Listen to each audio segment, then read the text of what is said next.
Hello, hi, how are you? What the fuck is this? Why is it 3 hours long? I'm here to document my transition, and you are about to see a series of vlogs, as well as Instagram videos and pictures that were taken during my recovery of Phase 0 phalloplasty. This will act as a stepping stone between Phase 0 and Phase 1. In this 3-hour journal slash mini documentary, you will see me move to Texas.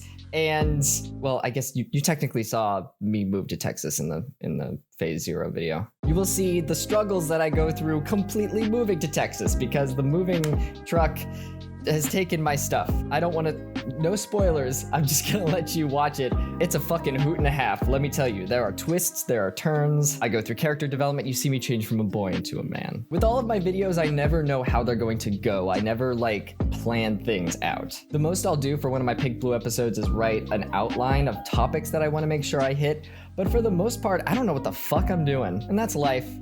I think that's life. So pull up a seat and sit down in it and enjoy 3 hours. And look, I get it if you don't want to sit through all of this. I will try to make it more comprehensive by putting timestamps in the description below so you can click from week to week. But honestly, the video is already paid for. I'm fully funded by Patreon. So if you don't want to watch a video, good news, bud. You really don't have to. You never have to feel any obligation to watch my content. You can click out of this right now and go touch some grass outside. That'd probably be pretty cool. I just know that I have to document this for history because I have a bad memory and I was vlogging things as they were happening for a reason. But hey, if you watched Phase 0 and you just want to skip right to the Phase 1 episode and it's out, go on and watch it. But I will say there are some cool moments in this video. You know, I record right after I get my date for Phase 1.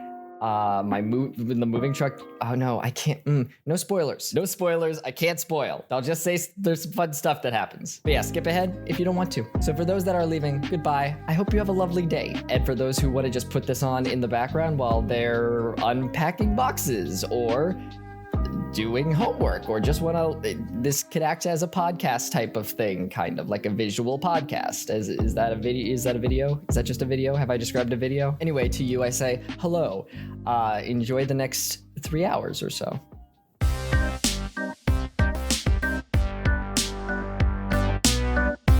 The first day of recovery, I'm eating a lot, which is just a normal amount of food for a normal human. I don't eat a lot. I wake up ravenously hungry, I consume, and then I sleep more, which is good. Your body needs rest. I have an English muffin, banana with peanut butter, some Ritz crackers, and I don't feel guilty about eating food like I usually do. I'm like, hey, I need to recover. This is fuel for your body. It feels nice. My voice started to get more and more sensitive to the point where I couldn't talk, so I just stopped talking. Mom said they might have put a tube down my throat, which does make sense, that it would just you're on painkillers and stuff, so you don't notice that your throat hurts, and then it just got worse and worse. But I was so fucking happy I didn't even care or notice. I made sure to do some walking, some light walking, real slow up and down the hallway. They put me in compression socks so that I wouldn't get a blood clot or whatever happens. And after 24 hours, I was allowed to shower, and I thought the yellow stuff would wash off my stomach, but it did not. Turns out it would take a while, but I didn't know that yet, so spoilers. Day 2, my throat was still shitty. I was waiting for dysphoria to happen, and it never comes. I haven't pooped yet, so we started drinking Miralax. Had a little bit of the weird diarrhea that was left over from the enema, but it was fake. It was an imposter poop. I need real poop. Codeine makes you constipated, so that's why. I barely have any spotting, and I was expecting more because, I forget if I've said it so far in the plot or if it's later on, but all the information on this is targeted at people who have a cycle. So I was expecting spotting. It's not really happening for me. I forget who told me this, but I have it here as a note that try not to drink carbonated. And I don't know if a doctor told me that or if my mom did, but that makes sense because my tummy is a little, because it's gone through trauma. A little puffy, a little swollen. Day 3, there's no spotting. The spotting has stopped completely. I did a lot for myself that now I regret. I should have let people do things for me. I was technically only allowed to lift as much as a gallon of milk, but I was frustrated because I was just trying to do everything for myself. My fiercely independent nature is not working for surgery things, and that's a note that I'm making mentally for Phase 1. I will take it easier. Day 4, I make IKEA furniture, but only the smallest. I can only lift a gallon of milk. My body is a little plump right now, and I can't tell if it's my body dysmorphia or if it's because my stomach has just gone through trauma, so it's going to be a little engorged. Is that the correct word? I don't even know. But... And it's not as bad, because, like, if I pull up my shorts to where they're supposed to be, it's probably around there. And that doesn't look as bad. When they're hanging down, you can really, you know, which is fine. I'm just trying to figure out, is it my body dysmorphia telling me that I am bigger than I am, or is it this? And it's funny, like, I don't feel uncomfortable or bad. Usually body dysmorphia makes me feel like I'm fat all the time, and there's nothing wrong with being fat. I'm just talking about mental illness right now. It's just like, it shows me my body differently than how I am. But I think I've just become so secure in myself that it doesn't feel bad, which is weird. That, like, my body, days ago before I had surgery, I'd be like, you're a fat piece of shit, you know, like all this dumb stuff. But now that my body is actually puffy because of surgery, I feel perfectly fine. I feel very comfortable. And it's not one of the things where, like, I have to try to make myself feel good about my body. I just genuinely feel really good and strong. And that's a little odd, I think. But that's the situation, I guess. Minds are fucky. Maybe I've just... I don't know, maybe this surgery has just, like, pushed me past the point of needing to try to make myself feel good about my body. Maybe because I've, like, meditated and focused on how much I love myself, that now my body can look like anything and I just feel happy and comfortable. That would be neat. And I'm starting to grow more chest hair, which is neat. I think it's just a coincidence. But I think it's something that keeps me happy, you know, where, like, it's like, oh, you don't have hair there, but you're growing chest hair. And I'm also not insecure about the hair on my stomach either. What is this? What is this newfound confidence? I think once you do this surgery, I guess you just, like, you're not scared of shit? I'm very brave and very confident, like, I was that before, but even, like, past surgery, it's reached a new level that I did not think was possible. Very cool, very neat. Hello, Khaleesi. Day 5, I finally shit. Hard and painful, and it took a while. And I have the last of my codeine pills. I wish the truck was here with my heat buddies. That's the one thing I wish I could have right now. I have these things that are like... It's like a tube, basically, of fabric that I fill with rice, and you put it in the microwave, and you can, like, put it on your shoulders and stuff. And that was, like... You know, as an entrepreneur in the 90s, that was my thing. I would go to craft fairs and sell them. I was always trying to figure out how to make money because my mom was a single mom and I wanted to help support us. I was always up to something. She'll tell you stories about how when she worked in an office, I would, like, go cubicle to cubicle selling people office supplies that I had found in the office supply closet, which is free to them, and I would sell it to them for, like, a quarter or a nickel or whatever. And my mom was like, okay, you can do that, but you have to donate the money. And I was like, Mom, I'm trying to support us. That's the whole... whatever. I donated to St. Jude's. I did that for a long time. I sold stuff out of my locker. And then Heat Buddies were my other venture. This, my mom got me as a gift in the, what's it called? The gift shop in the hospital. And this is full of, this is full of a grain of some kind. It might be rice. It might be a smaller grain rice. It smelled like lavender when we first got it. But it's a couple days out, does not smell like lavender anymore. Which is why I never put scents in mine. I was like, I want you to know what you're getting. I don't like being untruthful in my things. And, it's okay. When you want to put it on your back, that's where it, you know, like, I think this is okay. I like the other shape better because it holds it better behind here. Here, it's trying to retain the rectangle shape. Khaleesi, what are you doing? Oh. Hello. What are you doing, Khaleesi? She was jumping on me last night. She was trying to sleep on me. But, wouldn't let her. I don't want my stitches jumped on, baby.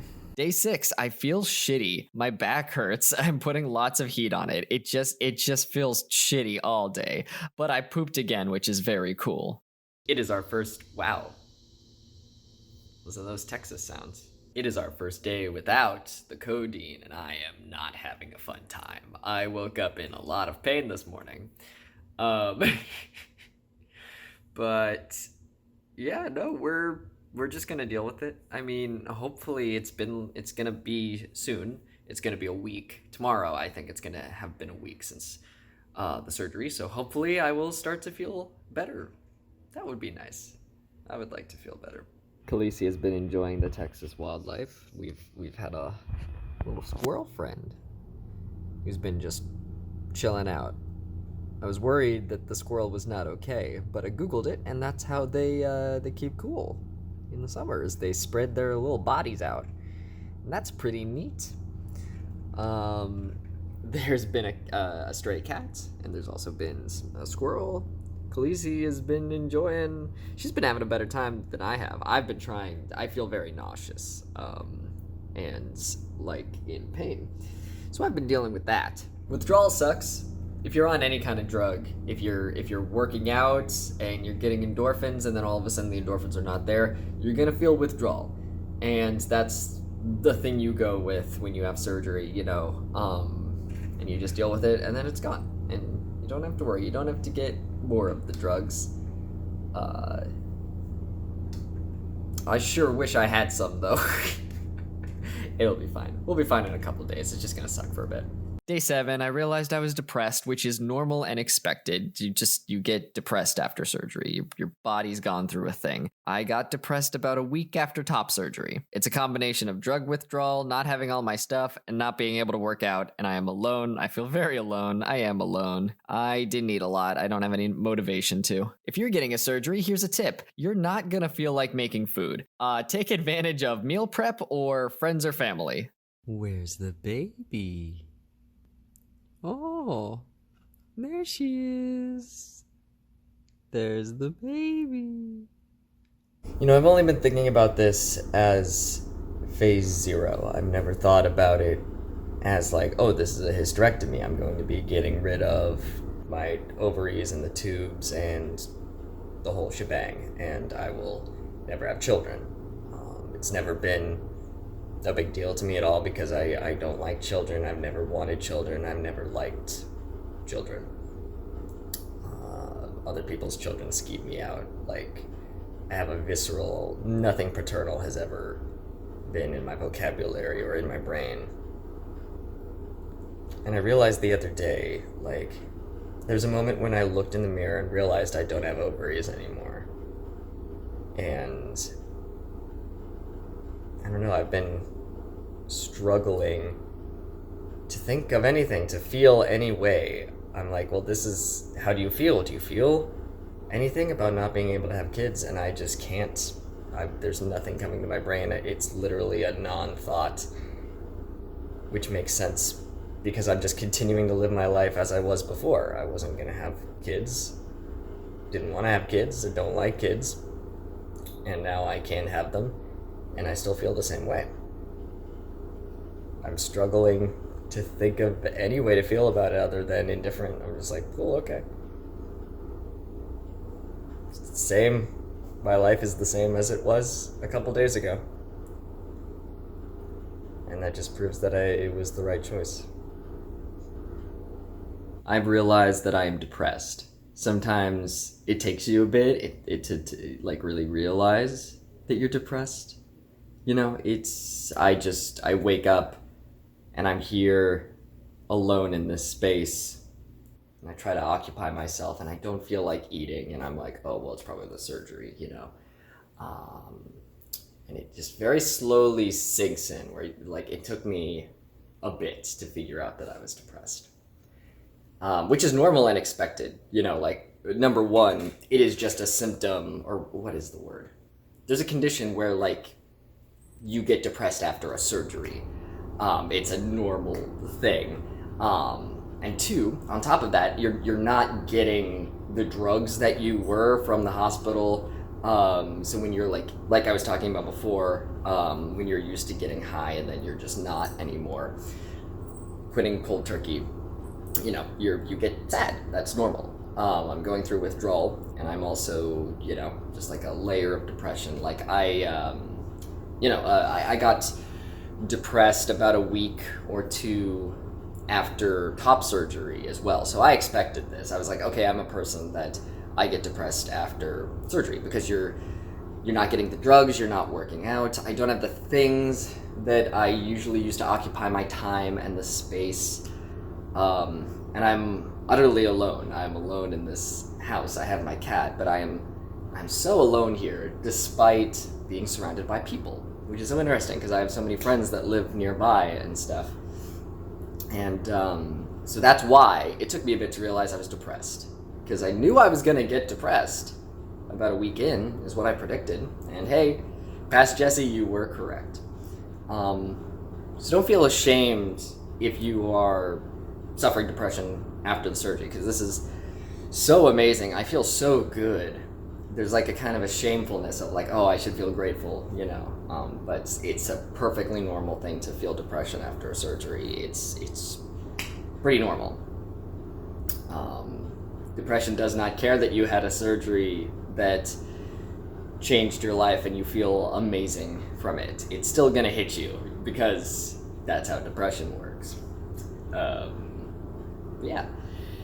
It's good that we acknowledge it. Maybe I'm trying to occupy my time and trying to fill my mind with the space of like good shit, like trying to focus on the good points and be like, hey, you have no reason to be depressed, which is fine that you feel depressed, but you have no reason to. And a lovely little reminder was that my friend, I was in my bed, just like another thing that stopped me from realizing that I was depressed is that I've just been lying in bed and trying to get as much sleep as possible, and I was like, it's from the surgery. No, it's from depression.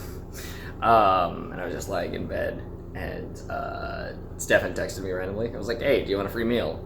Because he's been cooking for himself, and it was a meal for two.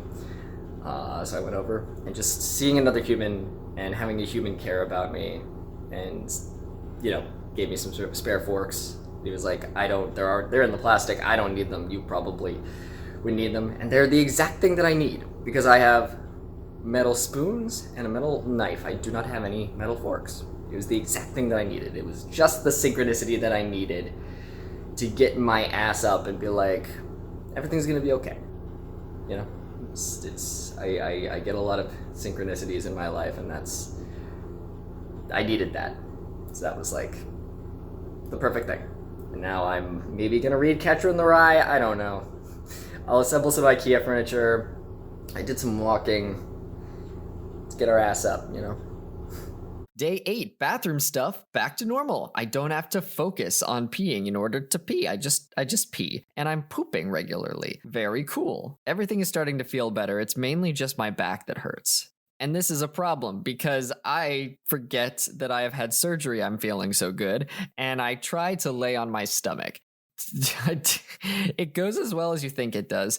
Didn't get very far. I felt a very bad pain, and I'm pretty sure that's why one of my stitches, spoiler alert, one of them seems to have opened just a teeny bit. I don't have any proof, but I'm pretty sure that's when it happened. My back is in such pain. I feel like shit. And normally, my go-to move on Grindr is to say bonus points if you give good back rubs, because it's a nice thing. It helps you relax. It helps you feel sexy. But I can't do that right now because I'm so weak, and I will definitely want to fuck whoever comes over here, and I can't, and I have to balance needing a back rub so badly. I am in so much pain. I just want a back rub. I don't want to fuck anybody. But I'm gonna want to fuck them. So I can't have them over. What a conundrum. And I think, if I had my massager or my actual bed which is the comfiest bed on the planet. I shit you not, every fucking person who has ever laid on my bed for even a brief moment has been like, this is the comfiest fucking bed I've ever been on. I think it'd be fine if I had that and I had my back massager. But they're both on the dang truck. Tomorrow's the last day that they can show up. They gotta show up, right? Day 9, I got lots of sleep. I stayed up until 3 a.m. and I kept getting woken up, and then in retaliation, I slept until 5 p.m. This is my first day without extreme back pain. My appetite is back, and most importantly, my sex drive is back. And that's all the notes I had for writing down stuff about recovery days, so I will let past Jesse speak for himself after this point. Take it away. It is now more than 3 weeks since my stuff left Philly. Don't be like me, where I saw that there were good reviews of my moving company, and I was like, cool, okay, good enough, whatever, you know. Because apparently, and I don't know how true this is, but like, makes sense. There are some people in the reviews saying that they're just paying for good reviews and that they are actually a terrible company.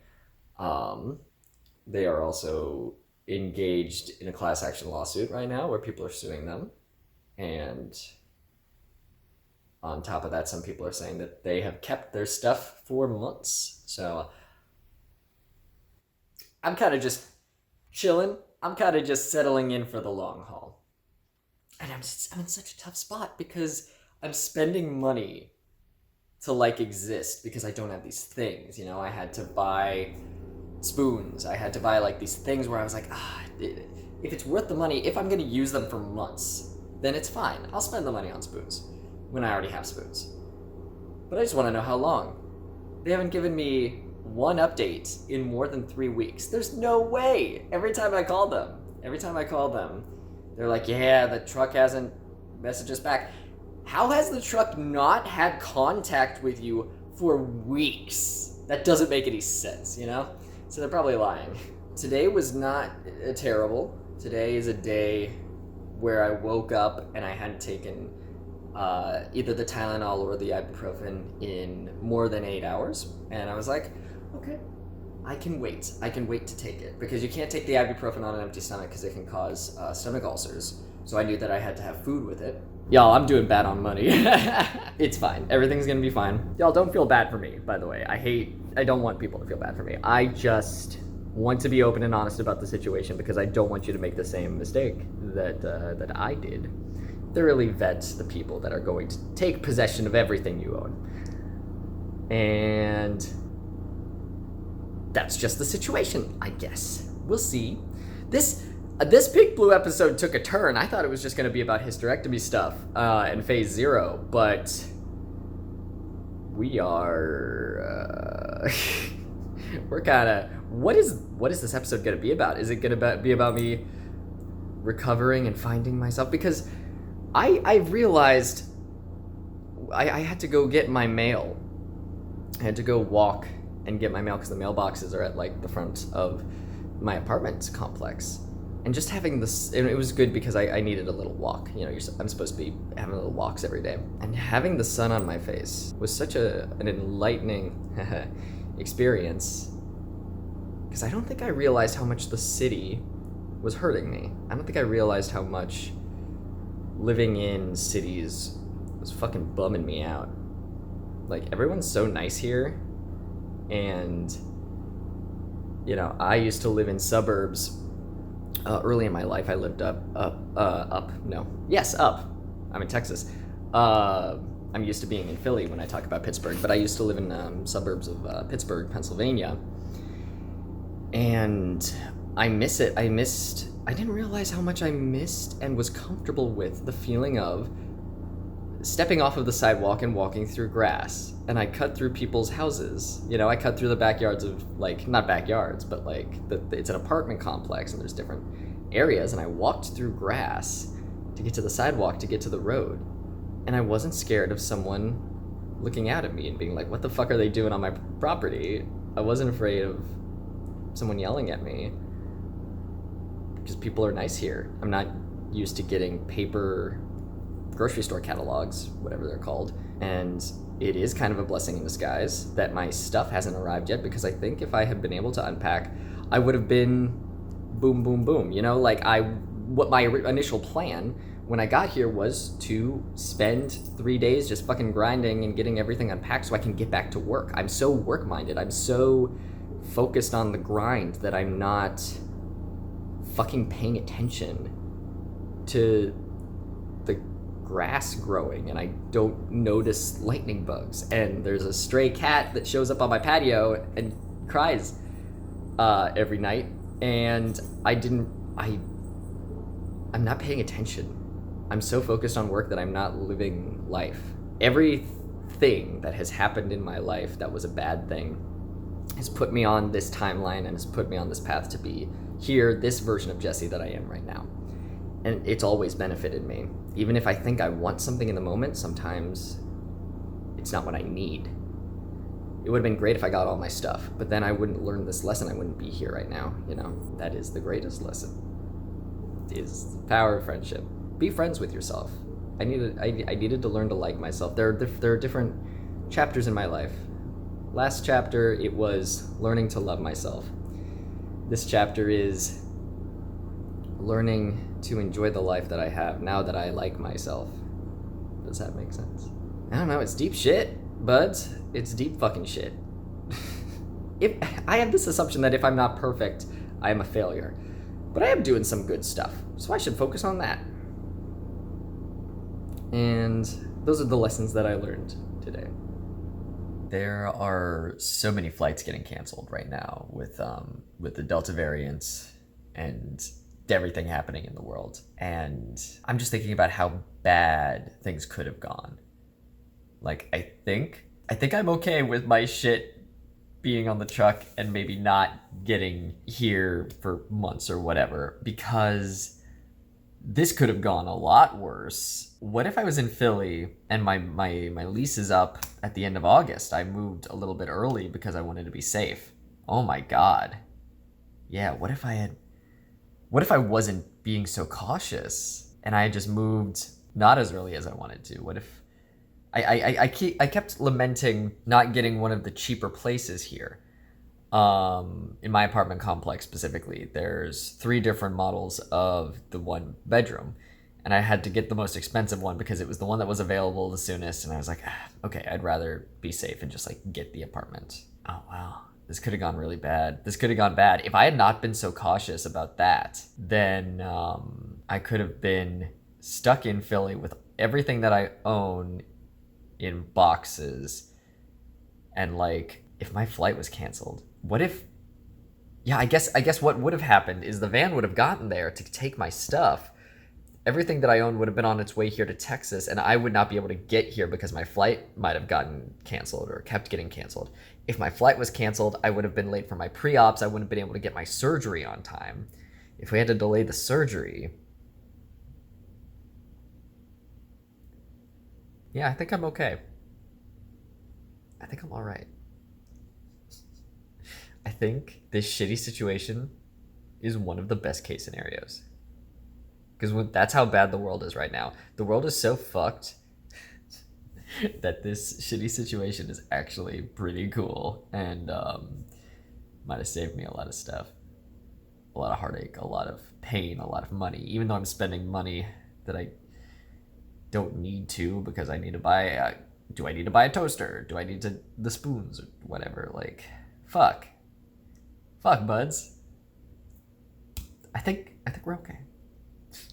Today is the first day that I woke up not feeling bloated, or I woke up and looked in the mirror and felt strong for the first time since the operation, you know.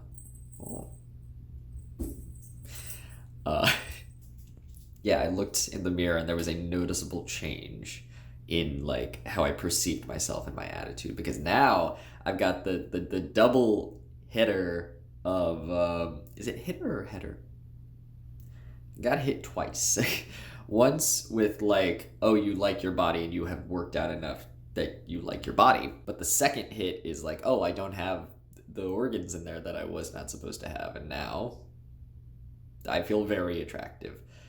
And before, I used to feel a little bloated. This seems like my normal amount of disliking my body a teensy bit. I really like it overall. I'm just picky, And it also depends where your underwear is. Because I like it low rising. But if I lift it here, then yeah, that's probably better for my brain. But yeah, maybe it's because I haven't eaten this morning, but I do appear stronger. Like, normally my abs are not as visible. I don't know if that's because I haven't been eating or if I just haven't eaten this morning. Whatever the case, something to document. This is the first day that I've woken up since surgery and been like, oh, I feel like my normal self, but like better. Hi, welcome to Chili's. Got my first haircut in Dallas, but I also broke my sunglasses, so let's maybe get some. I do look like a cool cybernetic businessman pirate of some kind. All is right with the world. My arms are fucking killing me.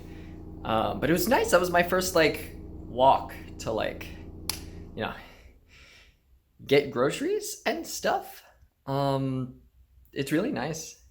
I really like where I live. I'm realizing, I don't know, just everyone's so nice. And I'm not in constant danger. I feel like living in a city, you don't realize, I love Brooklyn. I miss it a lot. But I don't think you realize, how on you are all the time. You're fucking... I'm gonna take these off. I feel like a douchebag. You don't realize, how... I don't know, you're always on alert for something or someone, I love public transit, but you're also always aware of, a fucking literal crackhead might just grab me and throw me on the tracks. That was a thing that happened to my friend yesterday, where he almost... a dude who was, on drugs, grabbed him and just was trying to throw him on the train tracks for no reason, just because, drugs are a hell of a drug. And another guy helps to chase him off, but that was my life. I couldn't go out after dark. Oh, I like my haircut. I haven't gotten to actually look at it yet. It's nice. Yeah, we're good. I like this. I really like where I live now. I didn't realize how much Texas was gonna agree with me until I got here. This is gonna be a good chapter for me. No news from the moving truck. None of that yet. It's fine. Everything's fine. But I can't really think of anything on the truck that I really, really need right now, which I'm so blessed, that my medications and stuff aren't on there. Copenhagen grooming, the stuff that I use for my facial hair, I probably could have grown it on my own. I just wanted to increase my chances. Hello, baby. What's up? What? Oh, you're just being cute. Yeah. I don't know if you heard her little noise there. Can I sit back?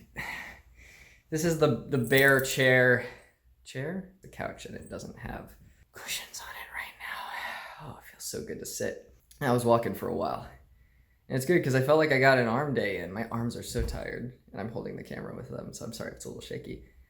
I should see my purple backpack. I should have brought it with me. I was on my way out for my haircut and was like, should I bring my backpack? And I decided not to, like an idiot. And now we know. Every lesson, I've started relabeling things. I know we're going off on a tangent. I'm sorry. But you know what these videos are. It's just me bouncing from topics as I think they are relevant. Relabeling self-deprecation is nice to make it a good thing. What was I thinking of? I was in the grocery store and I made a mistake. And I wanted to say, man, I'm a fucking idiot. And instead, I was like, I'm a fucking silly goose. And it made me feel better. Just it's too silly and goofy to be too upset about. Because I know we like self-deprecating humor. I understand it. But I think after years of it, you start to actually feel bad, You start to pack some of that shit in. It's like, shit, you might need a fleet enema. If it backs up too much, you need something to get it all out so you can start again and fresh and anew. But if you're constantly packing it on and there's no breaks, then that's a bad time. So last night I was working on assembling IKEA furniture. I'm making a 4-drawer thing. I'm sure it has a name with an umlaut in it that I cannot remember right now.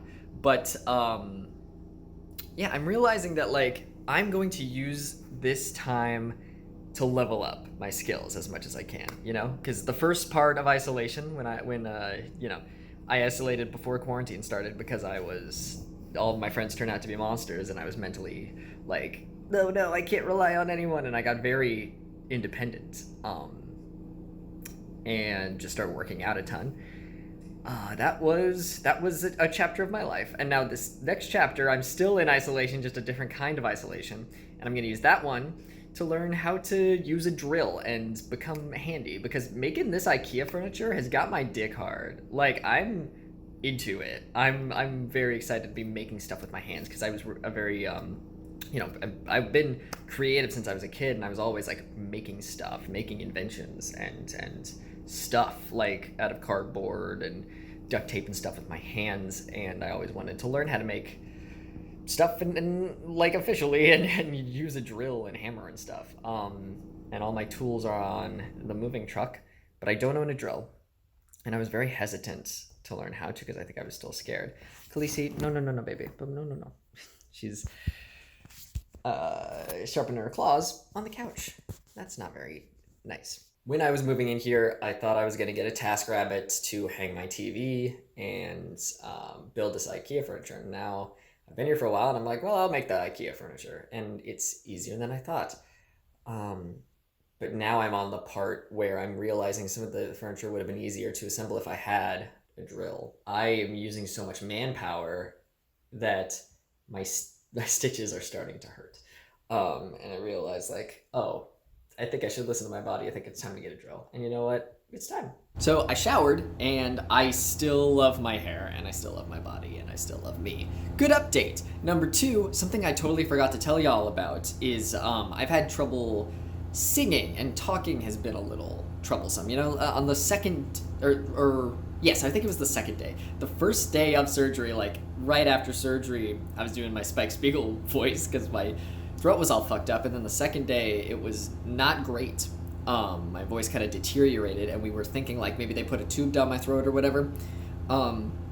This is also the first day I was in the shower and I started singing, and it felt good. Like, that's also the first day since surgery that it's felt good to sing, which is lovely, a great surprise, and it's something I keep forgetting to log in these things. So that's very fucking cool. Hello, Khaleesi. What are you doing? She's at my feet. Do you want to say hello? Oh, hello. I'm unpacking the rest of my IKEA stuff. It's another mirror.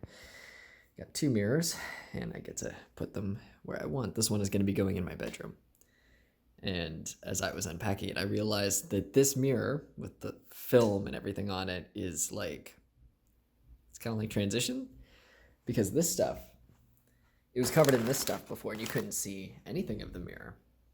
And then you take it off and you can see yourself, not well, but you're starting to get a clear image of who you are. And then we get a much better look at ourselves. I put this flannel shirt on because it was a little bit chilly in here. And it's funny because I have stitches in my stomach, and I put this on and I immediately felt like one of those cats. You know, one of those cats that you see where they put a human baby shirt, a button up on the cat so it won't bite its stitches. And that's what this is. This is so I don't bite my stitches. Whew, another fucking walk to the store. That phrase is always Hamilton to me. I can't say walk alone to the store and it's quiet uptown. I can't. It's just a Hamilton lyric. Way sweatier. I don't know if you can see how sweaty I am right now. I can't show you lower because I stripped off all of my clothes. That's how hot it is in Dallas. I don't know. It must be at least 90 some degrees. But it felt good. It felt really good to like walk and get some fucking, I'm so sweaty. Get some activity. Cause like it's not terrible, but you add heat plus carrying bags, and my hands are, you know that thing where you've been carrying grocery bags for too long? I'm that fucking meme, but on extreme mode, where it's like, I could take all the grocery bags in one trip, but I have to. So I'm committed to it. If I'm in the store and my ego is like, I can carry all those bags, then I fucking have to, because I don't have a car. Once I buy it, that's it. I have to get them home somehow. It feels really good. It feels really good to be walking and being active and stuff. I guess day 11, that's it. I read an Instagram post by another trans dude, coincidentally, who had also just gone through hysterectomy, because he's doing phase 0 in order to get phalloplasty. And he was like, 6 weeks, that's the marker where you just feel like everything's better. Oh my god. I'm sorry. Khaleesi, just... Baby, don't do that. I have blinds now, which I have to get used to, that they're just like the movie blinds. I had the blinds where you push them up, but these are like, oh, if you make a tiny dent, all of outside can see you. And I am literally captain posing right now, completely naked. And Khaleesi was just like, what if I peeked my head through the blinds and just exposed me to everyone? Really cool. Thank you, Khaleesi. Luckily, no one's out there, and I'm on the 2nd floor, so that... That's so funny, though. But also fantastic, dysphoria-wise, I have 0 dysphoria. I wasn't really suffering from, like... I don't know. I still have bottom dysphoria, but it's at a level that it's manageable and that it doesn't bother me on a day-to-day basis. Like, if someone had seen me, I would have been like, hey, sup, and I wouldn't have felt any dysphoria from it. I'd just be like, I'm so sorry you had to see that. You maybe did not want to. But, no, I'm cool. The only place dysphoria ever pops up is, like, when I'm fucking someone. But... God, I'm so sweaty. I don't know if you can tell how sweaty I am. Whew. It feels really good, though. Also, another tangent. I'm just going on tangents. I feel incredible. I'm going on tangents. God, I wish I could just... I hope this isn't too shaky for you. That's my only fear. Because I just did the carrying the bag, so my arm's a little... What if I... Well, let me see. Here's what we're gonna do. There's no reflections. Being very careful, naked Jesse vlog. Oh my god, I'm gonna switch it. Post from a long ass time ago before I got top surgery is a trans guy who said that his, like, something that brings him, sorry, I'm fanning myself, something that brings him gender euphoria is when he's in the shower and he's washing his chest, because that feels so fucking good. And I'm sorry, you can probably hear Khaleesi scrubbing their litter box. I don't know if it bothers you when I point out things like that. We'll find out later. If I should just, like, let it be. I'm gonna try that from now on. Just letting sounds happen and you just deal with it. Or guess. I don't want to stop the vlog to just be like, sorry if you could hear my dishwasher. But yeah, now I'm noticing, like, washing my chest in the shower, very fucking cool. Also, when I have, like, sweat all over my chest, which is not something I usually get, because I don't usually sweat that much from working out. Like, I won't be like this drenched in sweat as I am right now from being outside and carrying groceries. And I haven't run since I got top surgery, which is something I noticed on the way back here. You know, I had not run, like, I was on varsity cross country, so running was a big part of my life for a long time. I was varsity cross country for 6 years, from 7th grade into senior year of high school, and I don't like running, but it was, I'm gonna duck you down here. Oh my god, my arms are tired. Running was a big part of my life, and I should do it more. And I didn't. I think because I was just busy, and I just don't like running. But I think I'd like running better, just running shirtless, so we'll see. And I didn't get to do it before I had these 2 scars. I'm not gonna show you, still naked. But yeah, I wanted to take my shirt off on the way home, and I realized, like, oh, what if someone, like, the chances are so small, it doesn't make any sense that someone would be able to see them. And even if so, they wouldn't be able to tell what they are, probably. But usually I have no trouble taking off my shirt, and I hesitated. But I think once I'm all healed up and I will be able to better defend myself if someone tries shit, that's when I'll, good girl, you scratch your post. I will be more comfortable doing that. Also, fun side note, which I've noticed, because I am existing here without the stuff in the van. I've been known on the internet since I was 15, so I've had to, learn self-defense, and I carry at least 3 self-defense weapons of some kind on myself at all times. I don't own a gun yet. Thinking about it. I don't know. It can't be too, it's Texas. You could just bring those in the fucking IKEA. That's how side note of a side note, if you follow my Instagram stories, I knew I was in Texas because I went to IKEA and there's a sign out front that's pretty standard in a bunch of these stores where it's like, you can't don't bring your firearm in here. And I was like, oh shit, that's a thing you need to tell people. What if someone's wearing a mask or tells me to wear a mask and is impeding on my freedom? Well, sir, don't bring the shotgun into the IKEA. So I don't have my taser with me at the moment, so I've just been subconsciously just sleeping with a hammer. Just sleeping with a hammer next to me, and that's very funny and also sad that I just subconsciously do that because I have this fight or flight instinct where people have been trying to hurt me all of my life, so I have to sleep with a hammer right next to me. Social media has been kind of like my journal. Instagram, you can track my transition process and progress because I thought that's important for people. If I were to die tomorrow, I want something to be there to help people, and if me chronicling my transition process will help someone, then I should do it. And it's weird to say, but it's true that it will benefit humanity, Every single trans dude who talks about his shit, it's important, because not everyone is the same and we all have different thoughts and feelings and stuff. And it's important to see how everyone reacts and changes and stuff. This is it, I ordered drill bits.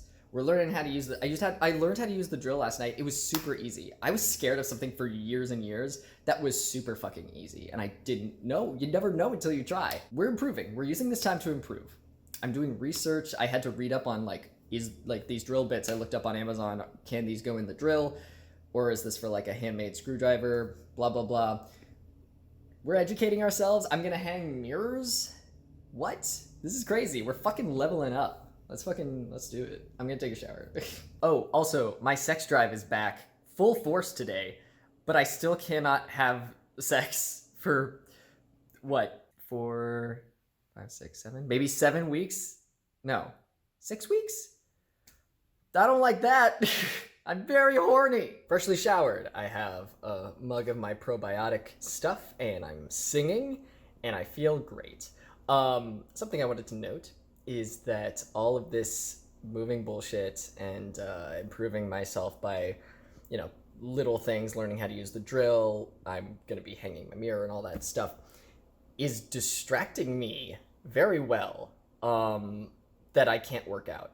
Like, the weeks are going by pretty quickly, because I'm not focused on it, which is great.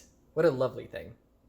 That was going to be the hardest part for me, and it still is. Like, I want to work out, but just walking into town, and I'm like, they say you can't work out for 2 months because, like, all of working out is core. Like all of, if I want to do arm stuff, it involves core, and that is where them stitchies be.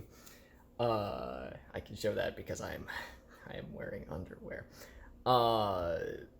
But yeah, I thought that was going to be the hardest part, is just not focusing on working out. Though my pre-workout and my creatine are sitting right there on that table. I have to change that. They're sitting on the, what's it called? Not an island. The countertop, whatever. I've never had one, which is great. I'm realizing I have so much space in my apartment. I love my apartment. I love where I live.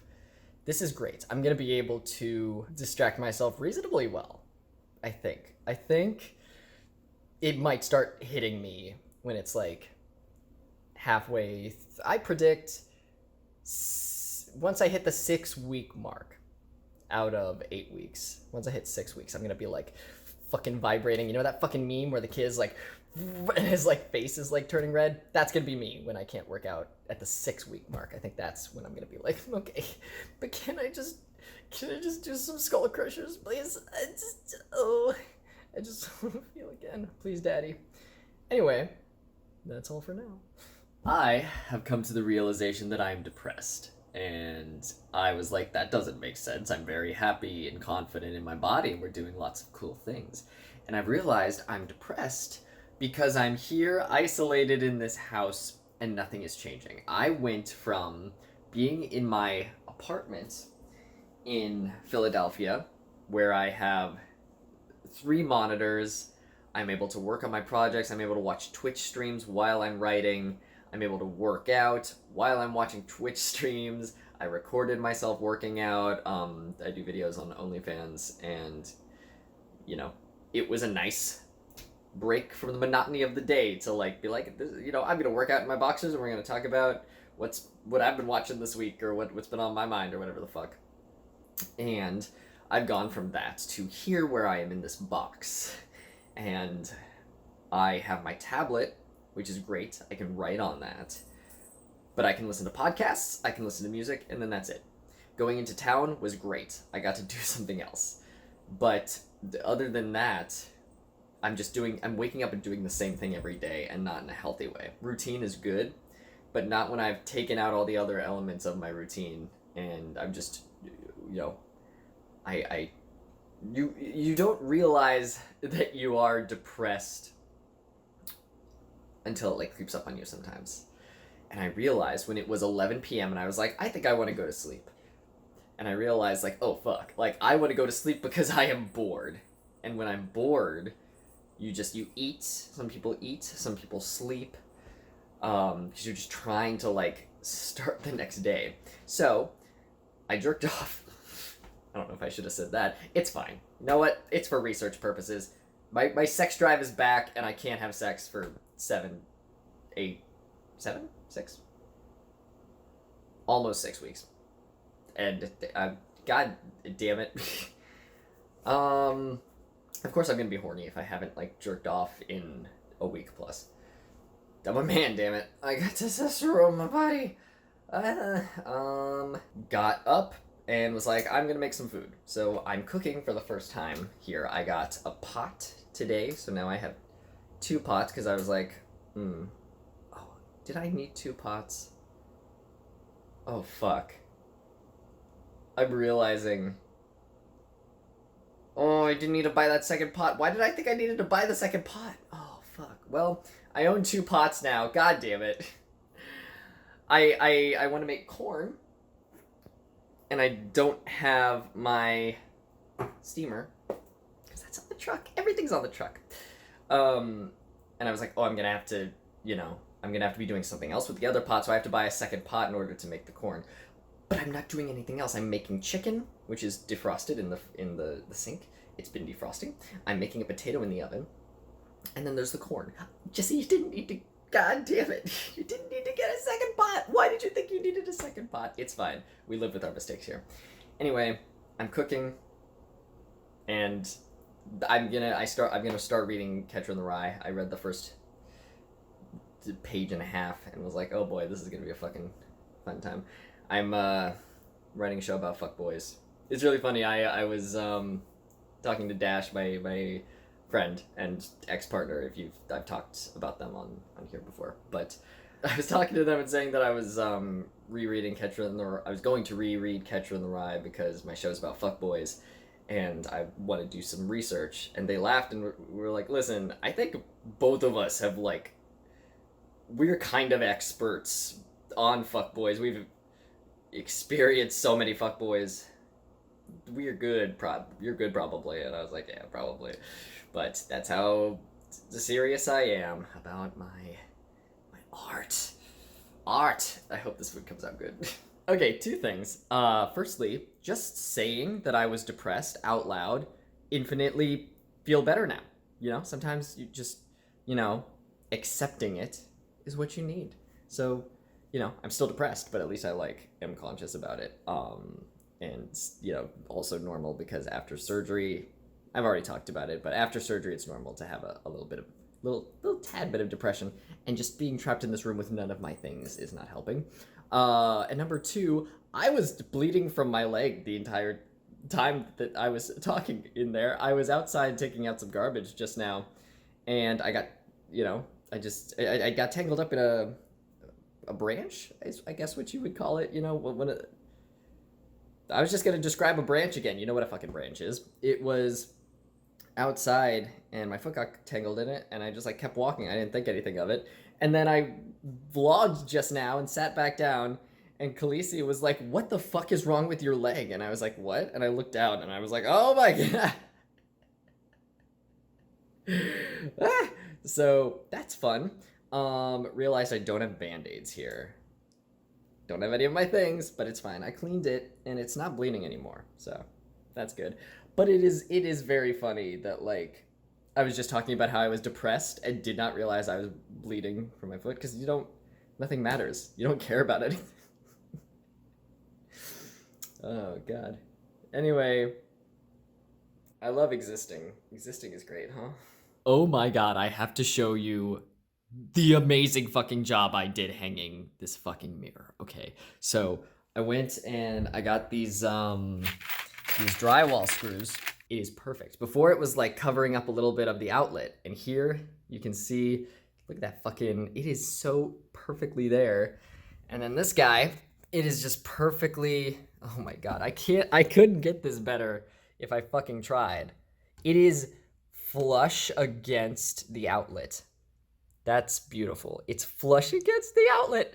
I could not have even a millimeter. It's perfect. It's perfect, and it's mine. And when I finished it, I get why people do construction projects. So I was like, fuck yeah. Like I said out loud, like, oh fuck, we did a cool thing. I'm so excited. I started lifting. I was, I probably should be more careful. But this mirror was in the living room. And I brought it in here because I was like, you know what? I was going to wait to hang the mirror until we got the whole fucking situation figured out. Because my bed's gonna go over there, and I have to figure out like there's two dressers, and I was like, okay, let's figure it out. I put a stream on right now. I'm watching Demi Lerner play a game with Bajo and Mark and them, and it was a little bit of normalcy. Because like I was saying previously, I'm stuck in this room with none of my things. And when I'm living the same day over and over, like you can get depression from that because you're just like, well, time to do the same thing we do every night, Pinky. And just the normalcy of being able to watch a Twitch stream, like instantly improved my mood. So I made some food, the first meal that I cooked in this house. I read the first page and a half of Catcher in the Rye. I tweeted a stupid joke about it. And then I felt like hanging the fucking mirror. So I got in here, worked on the shit, and it was perfect. It's perfect. I am so excited. I'm so excited. I did a thing. I figured out a thing. We're doing good. Oh, what was I going to say? Yes. Okay. The mirror was in the living room, and I lifted it in here, and it was fine. But I had to, there's a little bit of space, and I needed it a little bit up because I'm a little short. I'm a short king, 5'4". And it's funny, sidebar, I'm going on tangents. I do not have any height dysphoria at all, and I don't think it's possible for me to. I've heard some trans dudes talking about like height dysphoria, and I was like, why does that matter? Why would it be a concern? And I realized it's probably because I, just like how I got rid of my dead name at age 6, so it does not affect me at all. I was not taught that me being 5'4" was anything unusual. So I just literally don't feel anything about my height. And in fact, I underestimate my height. That's how secure I am in it. I am actually almost 5'5", and all of my everything, if you look up information about me, it says 5'4", because I always say 5'4", because I am 5'4 3/4". And if I was born a cis dude, I would be 5'5". I would say that I'm 5'5", but I'm like, no, I'm 5'4 3/4". That's it. I'm 5'4". Like, I don't give a shit at all about height. But back to the original subject, I was lifting the mirror just like a little bit up because I wanted to like make sure that it was elevated a little, and I wanted to make sure where the paper was gonna go, and my right stitch started hurting. So, it seems to be okay now, but like, that's a little scary. Oh, actually, as I say that, it's hurting. That's normally what happens. Like, if I hurt myself, it figures itself out by morning. So the time that I accidentally started laying on my stomach and my stitches hurt, it felt better by morning. And then there was a second instance of one of my stitches hurting, and it felt better. It just needs some sleep. It needs some rest. No big trouble. But yeah, we did a thing. Very cool. I can't wait for the drill to get here because that'll be cool. And I also hope this makes an interesting vlog. This is gonna be a long fucking episode of PinkBlue. I don't know if I'm gonna split this into 2 parts. We'll see. We'll see what future Jesse does. Because if we split it into 2 parts, that does make sense. I'm so excited. Oh, it's so perfect. I can't. It's right against there. I'm so happy. I'm so happy.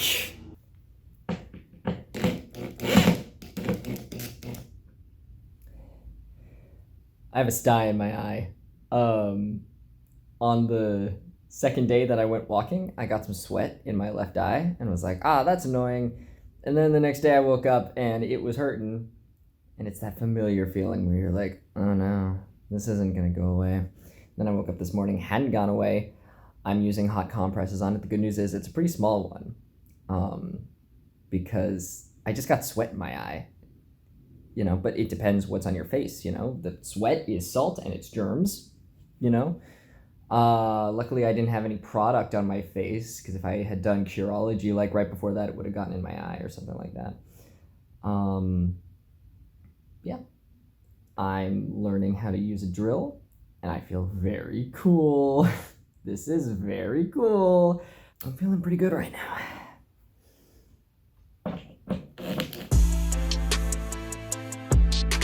Okay, progress on this drawer, going fantastic. I feel very powerful using power tools. One small thing is that I have this top part, that should be reversed. But other than that, it's looking pretty good. So I have to take off that top part, because those metal things are supposed to be on the inside. But other than that, for my first time doing a thing, I think that's pretty good. Hell yeah. Looks fucking great. Now let's do it again. Coming together.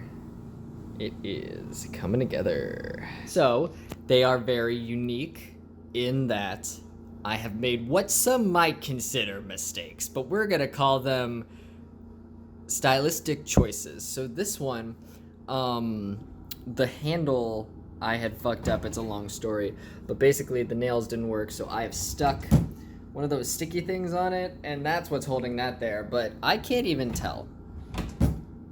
Working just fine.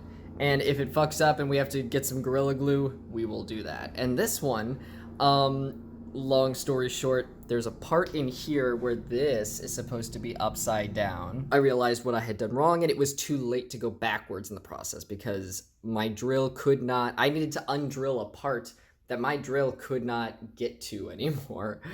They're supposed to be on the other side, so they stop the carpet from rubbing. It's fine, everything's fine. The point is, I set out to do something, and I did it. So we are already improving ourselves.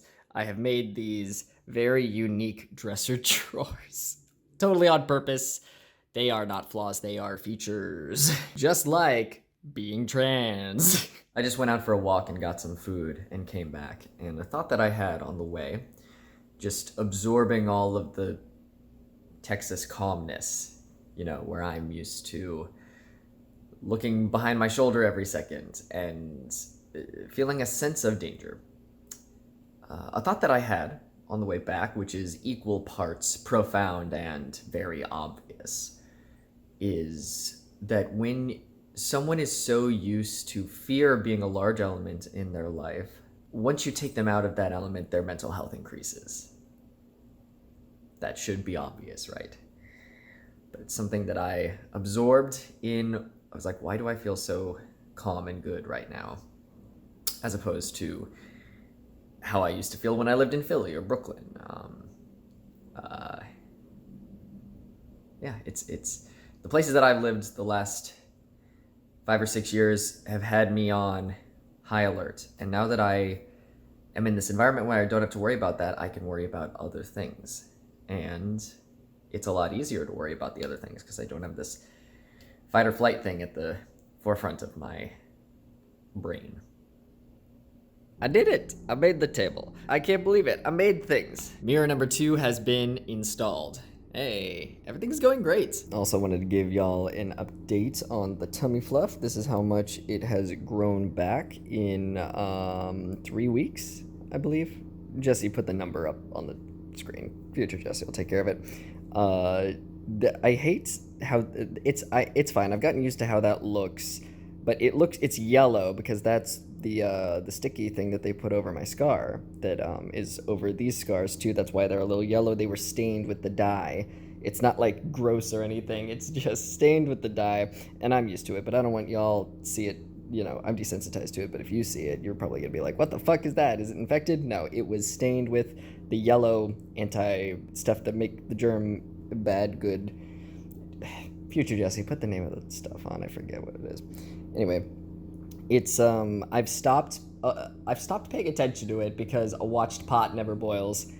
But that is how much it has grown at this point, and I think that's pretty cool. It's grown at a decent rate. 2 things. Number 1, I have gotten to the point where pain is not super noticeable. Sometimes I forget to take my ibuprofen or my Tylenol after 8 hours. I'm trying to be good about getting it in there in case there's like a super painful wave of pain that happens, but like not super noticeable. And number 2, I am tired of wearing the same pairs of 3 underwear, and I might order underwear, but I don't know. Maybe this moving truck will give me the information about when my stuff is going to get scheduled, because I have underwear. I don't want to buy underwear. So it has been 17 days since surgery, and I just had my first appointment with my doctor, and it was over the phone to check in, see what's up. And she asked me how recovery was going, and I was like, it's great, it's going pretty good. I still got the stickies on my scars. She was like, cool, well, they told you about the endometriosis, right? And I was like, yes, but remind me, you know, just because I heard it from my mom, but I want to hear it from the doctor. And she said that they found extensive endometriosis in there. Like, I had extensive endometriosis. I didn't even have just some endometriosis. It was everywhere. And I forget the word that I believe that she said that something in my uterus was benign. I think there were like growths and stuff because of the endometriosis, but she said that they got everything out of there and I should be cured. God, I'm still processing that. Like, I should be cured. This is something that has controlled so much of my life since puberty. It's made it. I was in so much pain that I couldn't go to school and I couldn't work. I would have to schedule everything in my life around it. So I'm still processing that. I've always been at its mercy, you know, and for me to hear that I should be cured is not something that I thought I would ever hear.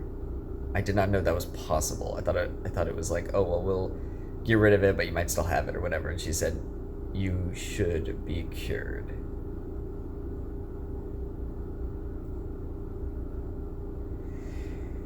And it's like it's really similar to the feeling of getting away from an abuser, and I guess that's true. It's like the same feeling.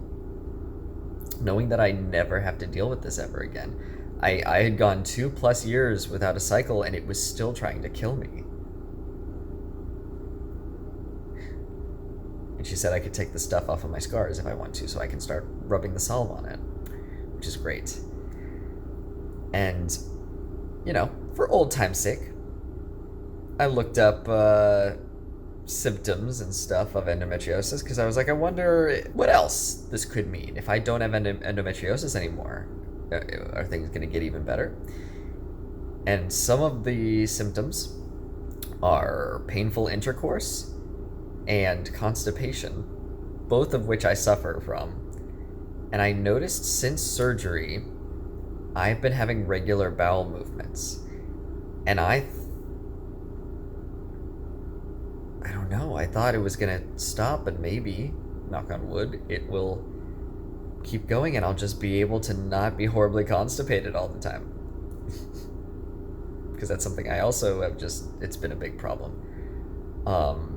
Working out really helped with that because the pre-workout stuff flushes out my system. But like, I have memories of being a kid and they would feed me all the things to make me poop and I just would not poop. Just all these things that, like, maybe I'll be okay. I don't have I don't use my innie junk for sex because it's so painful. But it's good to know that it was for a reason. And I also checked with her about if I did have the CHEK2 gene, would I have been able to possibly get my top surgery for free? Because I want to tell other people, that, like, hey, if your family has a history of this, you should get checked. Checked too. Haha. And she said, yep. Because I didn't want to tell people that information if it wasn't from a doctor, and it's confirmed. And holy shit, I'm still processing, and I think I'm going to still be processing for a bit. I've accomplished so much in my life. I've won acting awards and cross-country race medals, and I have a bachelor's in writing and a minor in marketing, and I suffered so much to get all of it, and it could have been easier, but it turns out it wasn't, just because of chance and luck, and I still did it. And it's really cool to think of what else I've taken the training weights off, my Rock Lee moment. Let's see what I can really do, Fuck. And it's just great because she said we made the right choice. Just to be validated in that, just for someone else to be like, yes, even though I wanted this thing, it's cool to hear from a doctor, yes, we made the right call. It was a lot of endometriosis. You know how you can tell in someone's voice where in the back of their mind they're giving you information and they're really thinking, how the fuck are you functioning? I got that vibe where it was like, oh my god, how is this dude fucking doing anything when he was feeling this much pain? I don't know. I persevered because I had to. I make things harder for myself on purpose.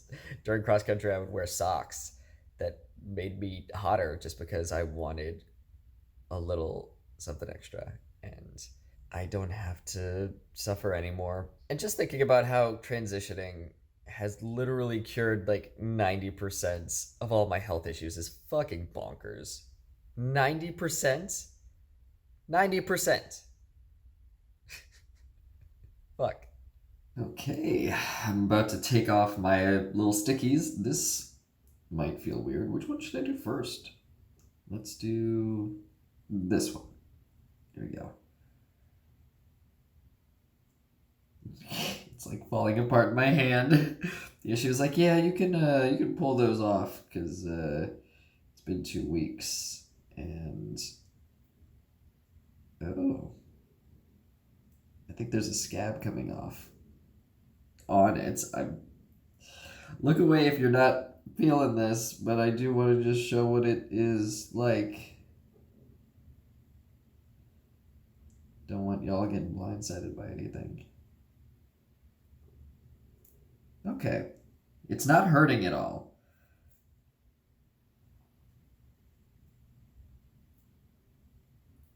Oh. Wow. Okay. I thought the scar was going to be a lot darker. But that's just the scab from it. Yeah, that's just the glue that's stuck on my thumb. Please get off of me. Wow. Wow. The scar is not that visible. Yeah, it was just the scab on top that I was looking at all this time. And that just came right off of it painlessly. The sticky is just going to be annoying. Now let's do this one. And I suppose this will be the same thing because it's pretty dark. Yeah, wow, this is all just falling off. This is not painful at all.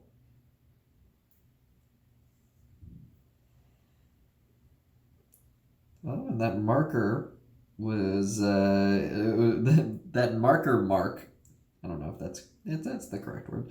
The marker mark here, I think it wasn't washing off my skin, and I think that is because it is actually on top of sticky. And that's why it wasn't washing off. Well, I don't know if that's coming off anytime soon. This one's completely closed. This one, I don't know. I see red inside, and it's making me paranoid that it's just going to start bleeding, but it's not doing anything. All right, center time. Now we can see how deep it goes into my belly button. I've been curious about that. Oh. Not terribly deep.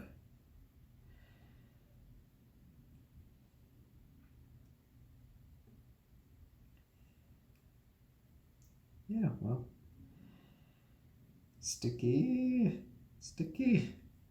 Okay, so this one like healed immaculately. It's barely even visible. And it's not elevated at all. This one also looks pretty damn fucking good.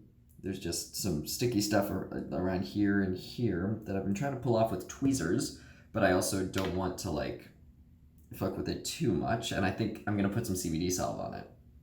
So, you know, hopefully that will help ease the tape up.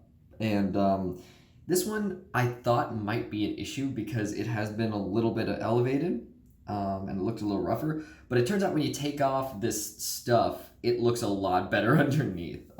It just looks worse because the scab is there and all the yellow dye and stuff. So it's looking a bit rough. But like this one, I can see a teeny bit of blood inside, and I don't think it's just gonna start splurting out. But just to be safe, I've tried to get the tape off that I could, but I don't want to fuck with it too much. I'm gonna let it sit, and hopefully if I put some of this on it, I'm just gonna gently rub it onto it. Maybe over time, good things will happen. Actually, you know what? Because it's an open wound, I'm gonna wash my hands just to double check. I already washed my hands, but you can't be too careful. I'll rub this one into one of my teeny tiny scars because that is not an open wound, and I feel more comfortable putting it there.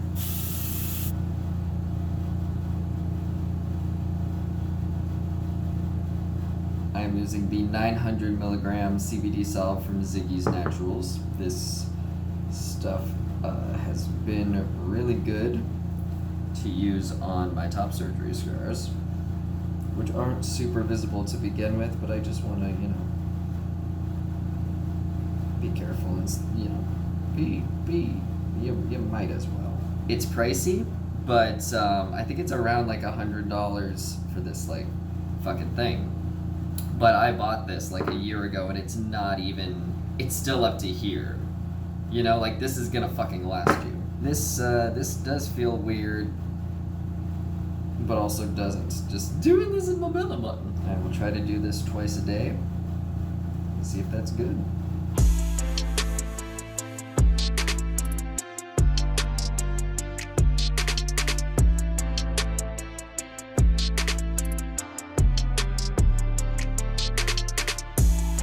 So, I had my appointment this morning that I talked to you about, and she relayed the information to me, and it was a check-in, and everything was great.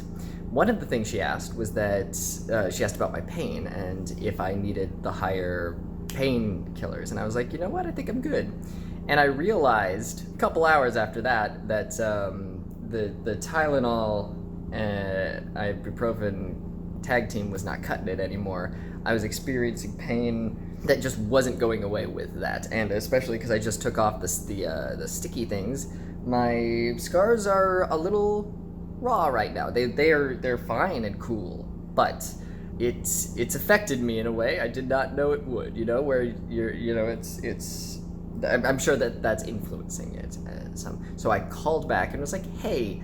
Changed my mind. I think I might need them, because it's also like I'm getting the symptoms of endometriosis on a lower scale, and so I am used to this pain being so unbearable that I could not leave. I was bedridden and I couldn't go to school and all that shit. So of course this low level is going to seem like nothing to me until it actually affects me. Like, just because this is not excruciating pain does not mean that I don't need painkillers. So called back and was like, yeah, I think I was just desensitized to it, but the pain is not stopping. So, and it was a whole thing where my doctor was offering it because she was leaving for the weekend. It's Friday right now, so they were like, let me call a nurse at the hospital, see what we can do. A couple hours later, the nurse contacted my doctor, blah, blah, blah, got her approval, because she was the only one who could approve the pills. And I got them, and they also have codeine in them. So it's a acetaminophen /cod. And I was like, oh, is that Call of Duty? And I looked it up. Nope, it's codeine. So I'm on more codeine pills. I've got 12, and that's all I need. I think it's just to like get me through the weekend. I think this weekend is just gonna be where the most pain just like happens. And I think on Monday I should be good. But it's funny that I took those pills and then thought about it and was like, is that gonna make me high? I had to Google it. So it might. We'll see. I've ordered some food. I got an extension cord for my drill, and I will be able to make the drill in the bathroom that I wanted to do. So we're gonna have a good night. Everything's good, and you know what? I learned to ask for what I needed, and that's important. Ask for what you need. If the pain is bad, ask. The worst they can say is no. So with the sticky things, the clear stuff that I took off my scars, there was a little bit of residue left, and also from the yellow stuff. You can see there's a line here. I don't know if you can yeah, you can see it if you look closely. There's a line here that was yellow sticky stuff, and then one on this side. And with both of these two substances, they've been disappearing over time. But I started to realize, like, ooh, science. Khaleesi, what are you doing? You're ringing the bell. I'm trying to talk. You're very cute, though. Look at you. Oh, yeah, that's the good stuff. What? What was that? You watching ghosts? She always makes me so paranoid. Do your cats ever do that thing where they're just like looking at something in the room and you're like, I don't know if that's good. I can't see. Kicking, yeah. Doing a good kick. Hell yeah. Yeah, good kicks. Doing a good job. Kicking those ghosts. Kicking the ghosts so Daddy doesn't have to deal with them. Back to the topic.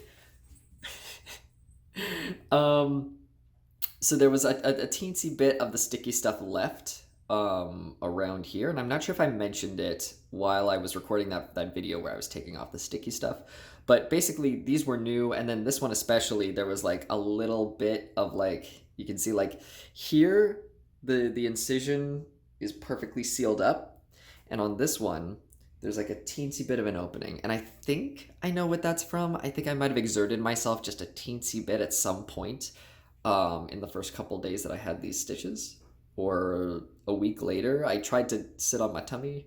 I like laid down. I forgot that I had just had surgery, and I felt pain. So maybe I fucked up and I opened it up a teeny bit. Who knows? Whatever the case, there was sticky stuff around it, and I didn't want to fuck with it. I wanted to just take the clear stuff off and just let it sit and let it heal up, because when you looked inside and you could see red, and it wasn't like bleeding. It wasn't, I could tell that it was like shut, but there's just like a teeny bit where I think the scab must have like healed, and then when I ripped up the scab, there was this blank space. So I didn't want to like fuck with getting the sticky stuff off. I let it sit, and I realized science might help me, because I something with oil and whatever. I put the CBD salve on and rubbed it in, and I've been doing that twice a day. And I've noticed that the sticky stuff has been coming up on its own. And I just had a bunch that had congealed like right here above it, and I just like ripped it off, and it was like just sticky stuff. Like if you were to put glue on your fingers. Did you ever do that thing in school where you put glue on your fingers and let it dry and then peeled off the glue? That's basically what's happening here. So that's good news that stuff is starting to come off. The dried blood in my belly button, I also didn't want to fuck with. I was like, it'll just fall out on its own. The CBD salve is also, this is day 2 of doing it, and the dried blood just came off on my fingers, and now my belly button is basically clean. There's like one more teeny spot of it, but again, it'll just come up on its own. But that's good. I can't have sex, and there's a dude here that I'm horny for, and he's horny for me, and it's a complicated, I don't want to get into it. But I keep having to just jerk off so that I don't sext him. That's how my night's going. Today was really nice. I still nocturnal right now, so I slept a bit too long, but not long, just till like 4 p.m. But I went to bed at like 8 a.m., so that's not sleeping long. That's sleeping late.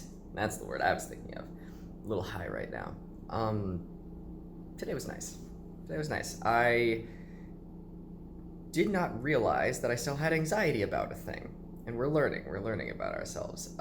There is a voice actor, Bud, down here that, I haven't actually met in person, but, you hear about and you see in passing, and we're friends on Facebook, and that kind of friend, where I feel bad. It's like a weird spot, where, like, I feel bad exerting myself to call him a friend, because it's like, oh, you don't know him, like, it feels like I'm getting clout in some way, if that makes sense. Be like, oh yeah, like he could vouch for me kind of feeling, but also it's not like I don't know him, so I don't want to call him a stranger. He's not a stranger. He seems like a nice guy. I don't know what you call someone. An acquaintance is weird because that sounds so impersonal. Whatever the case. And he had hit me up and was like, hey, do you want to hang out? Have you been to this place? Because like we live near each other now. And it was exciting and cool for someone to reach out to me and see if I wanted to hang out. And after we made plans, I had some anxiety. And I realized that the anxiety was making me think like, oh God, what if, and he seems like a perfectly nice guy, but I think I have just been traumatized so much by friends turning out to be predators that it made me realize, oh shit, am I afraid to hang out with people? Like, I had some anxiety, and I was like trying to dissect where it was coming from, and I realized like, oh, there's no reason that I should think that someone is a bad guy, but that's how the others went, right? They seem like perfectly fine people, and then they turn out to be monsters. And I dissected that thought, and I was like, well, Jesse, it's perfectly valid with your life experience for you to feel anxious about meeting a new person, but you also can't spend your whole life being afraid of socializing. So, because like if you're scared of meeting new people, that means you're never going to meet anyone new, and that means you're cutting off possible friends that could be really nice people and could enrich your life. So let's deal with that scared feeling that we have. It's okay to feel scared, but why don't we process that and maybe realize that there's no reason to be scared? And if there is a reason to be scared, we will approach it then. But for now, let's just go as if things are okay. And I said okay, as I talked to myself like a crazy person. And today happened, and everything was lovely, and he's very nice and very cool, and I've made a new friend in the area, and that's very nice and cool.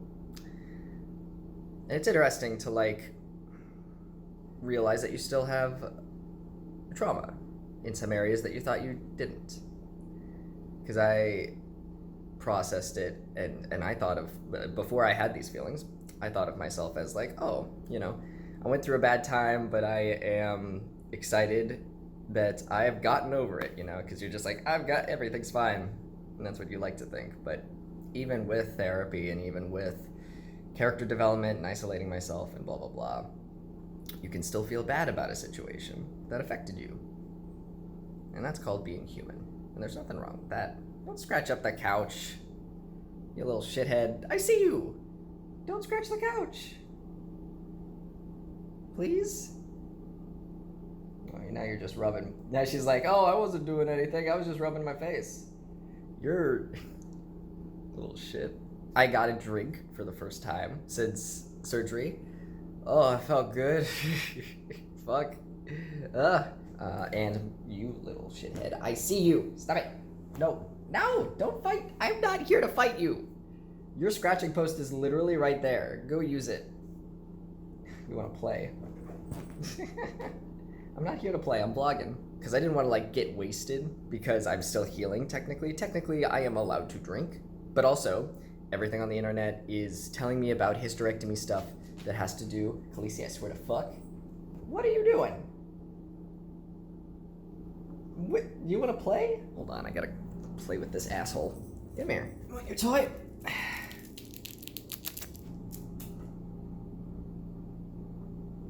Go get it. You can fully see me in my underwear. That's fine. You wanna play? I'm busy. I just showed everyone my ass. Okay. Drinking, good. Don't want to get wasted. What was I saying? She's playing with it. It's a little pizza slice, and it has a feather on it. She likes feathers.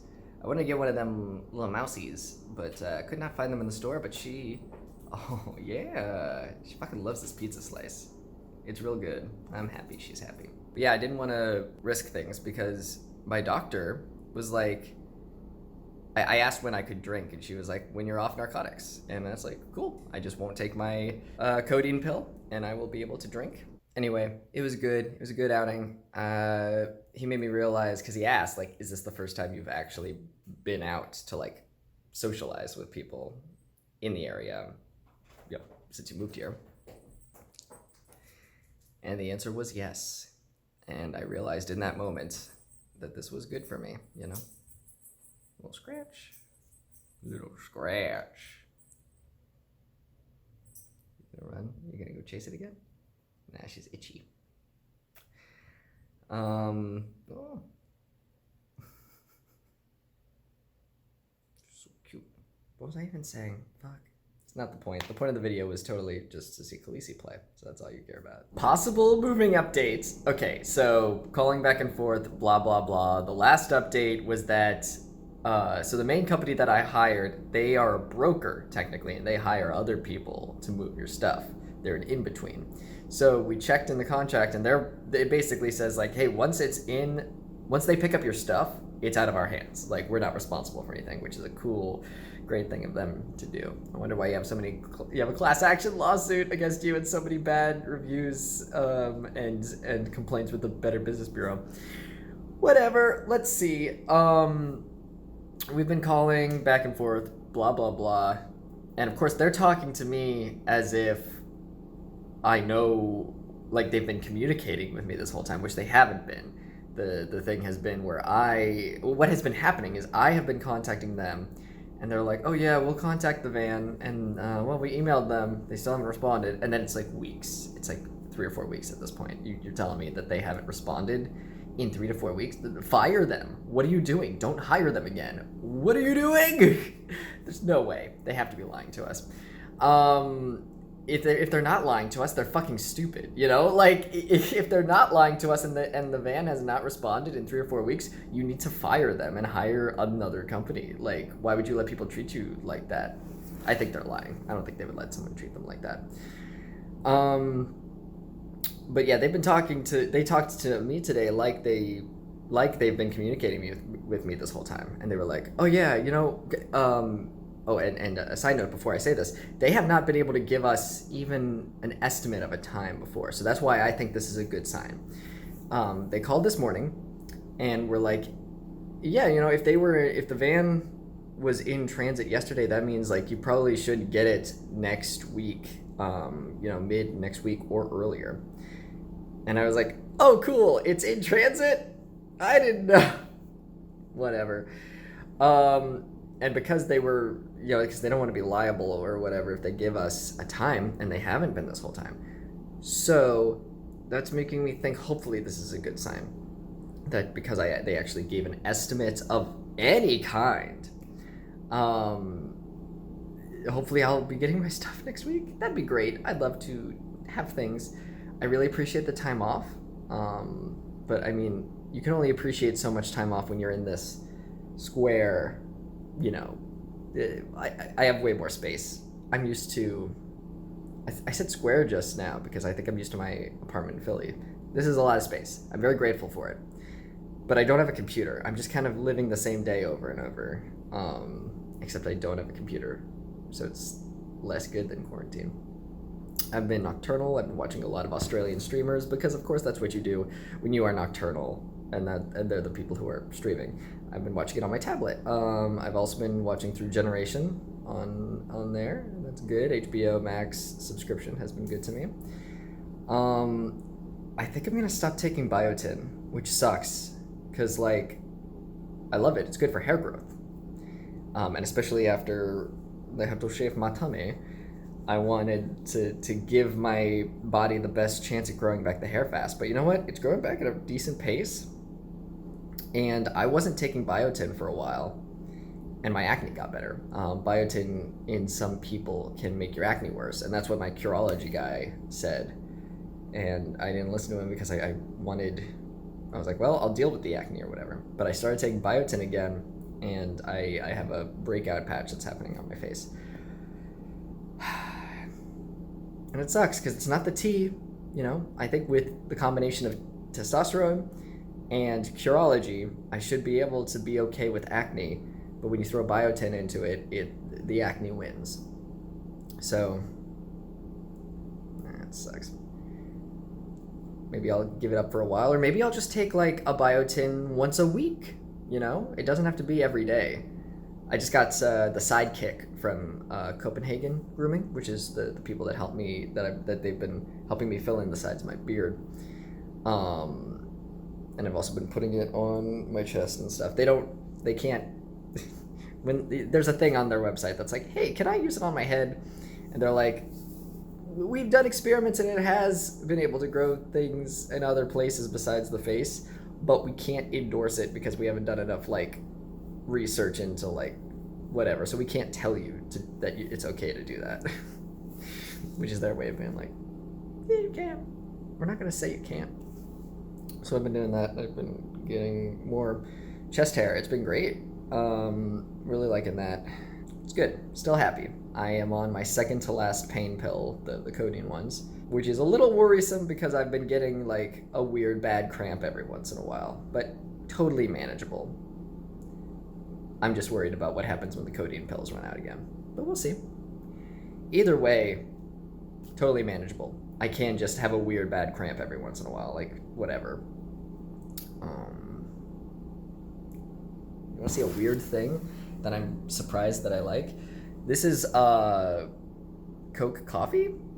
It is surprisingly nice. It is pleasant. You wouldn't think that those two flavors go together at first. I think that was my initial thinking of it, was that I heard the combination was ooh, but then I thought a few seconds and I was like, ooh, and then tried it, and the coffee is so subtle. It's just the right amount of subtle, where it's quite smooth.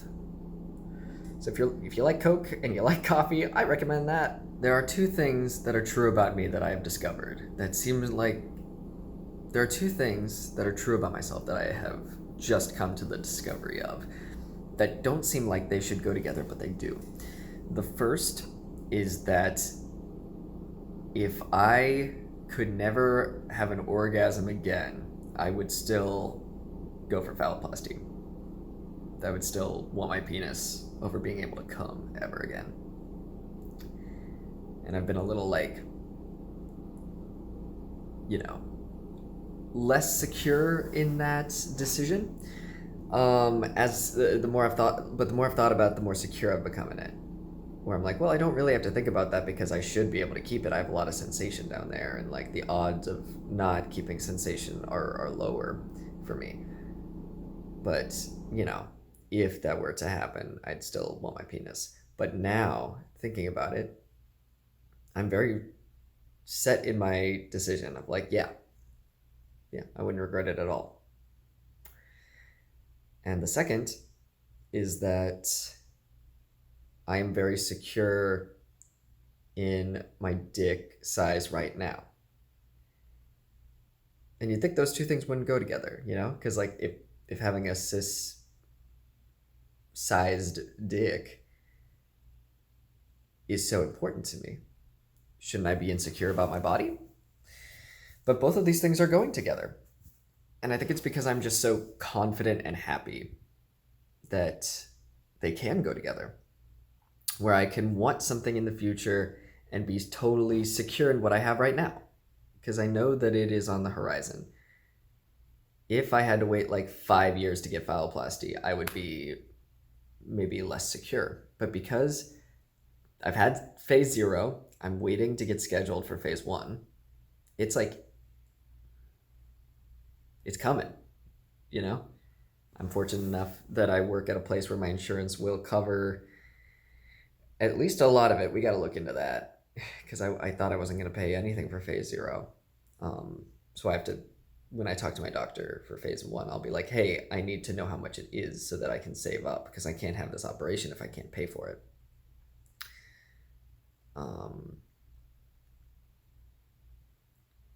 But yeah, these two things go together, and I did not think it was possible for the two things to go together, and also I didn't think I would ever feel that way. I would think I guess because pain is such at the forefront of being trans, suffering is just associated with being trans, that I didn't think I would ever really love myself. I thought it was a lot of like dealing with being trans, but I love being trans. It's a really cool thing about me. And I thought my whole life I would just chase being cisgender, you know? But I don't want to be cisgender. So, I don't know. You just see a lot of like trans bodies being made fun of and stuff, but I really love my body. It's weird that I think that's weird. To love my body. If someone were to say something shitty about my body, I wouldn't absorb it at all. It would just go right over my head because it doesn't matter what they think. It's really odd, I guess. We want everyone to like us, but at the same time, it's so boring and obvious what they're going to think. You know, if a transphobe were to say something about my stomach or my nipples or my hips or my arms or my legs, whatever they want to make fun of, that's obvious, right? Like, I don't give a shit what a transphobe thinks about my body. I don't want to have sex with them. Like, I know we should love our bodies for ourselves, and I do love that, but it was because I'm constantly bombarded with people who are so horny for me, you know, that like, not to brag, but that's the reality of the situation. Is I walk through life with so many people on the internet and not on the internet also. People who know I'm trans, people who don't know I'm trans, all of them are just so complimentary of me that like, you know, just existing in life, people are so horny for me all the time and are just like, you know, I'm on Tinder right now, and there's guys that are so attracted to me and will just keep telling me because they want me to be inside of them so badly, that if I were to go on the internet and someone was like, you're ugly, or like your dick is small, or whatever they want to say, it doesn't matter at all because I leave the internet and everyone's horny for me. And even when I'm on the internet, everyone's horny for me too. Like, I don't know, it's just funny to think about how stupid they are to think that their opinion would hurt me. But I guess that's what trolls are, I suppose. They're just kind of throwing stuff at the wall and seeing what sticks. And I'll, of course, like being honest, their words used to hurt me, when I was less secure in myself and when I wasn't as deep into my physical transition. But they didn't really hurt me in the way they wanted to. I was just sad that people were being mean in general. I don't like conflict. But no amount of, even early in my transition, no amount of a transphobe saying you're still a girl or like you look like a girl or whatever they were saying, it did not hurt me in a trans way. Like no amount of them saying you're a girl over and over was going to make me think that I'm a girl, if that makes sense. Like when I transitioned, I didn't want to be trans, in the beginning, I was very resistant to it. And I spent years struggling with it. And I tried to hide that I was trans because I just wanted to be cis because, like I've said before, I knew that if I was trans, my life was going to get a lot harder. And I didn't want that. So I thought if I ignored it, it would go away. And eventually it got to the point where I was just in so much pain every day. It was just misery by the end of it. And I said to myself, is there anything a transphobe could say to you or do to you that would be worse than you existing right now in the state you're in? And the answer was no. Like very quickly answered. Like I was like, no, there's absolutely nothing that would be worse than what I'm doing right now and how I'm feeling right now. And that was the answer I needed. So I don't think they understand that. I don't think they understand that no amount of being transphobic to a trans person is going to make them not be trans anymore. The worst you can do is just bully them into thinking that they can just continue to like go back to like what they used to look like or be like, and they could like hide that, but that doesn't make them not trans anymore. That just makes them sad all the time.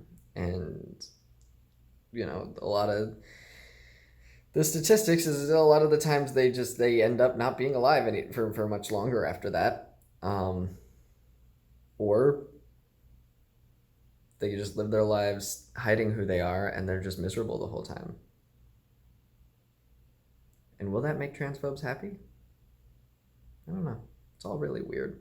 I don't understand being so boring and miserable of a person that you have to bully other people to like feel something. Because, I was friends with bullies for a long time, and they would show me how they make sock accounts, and they would show me how they stalk like women on the internet.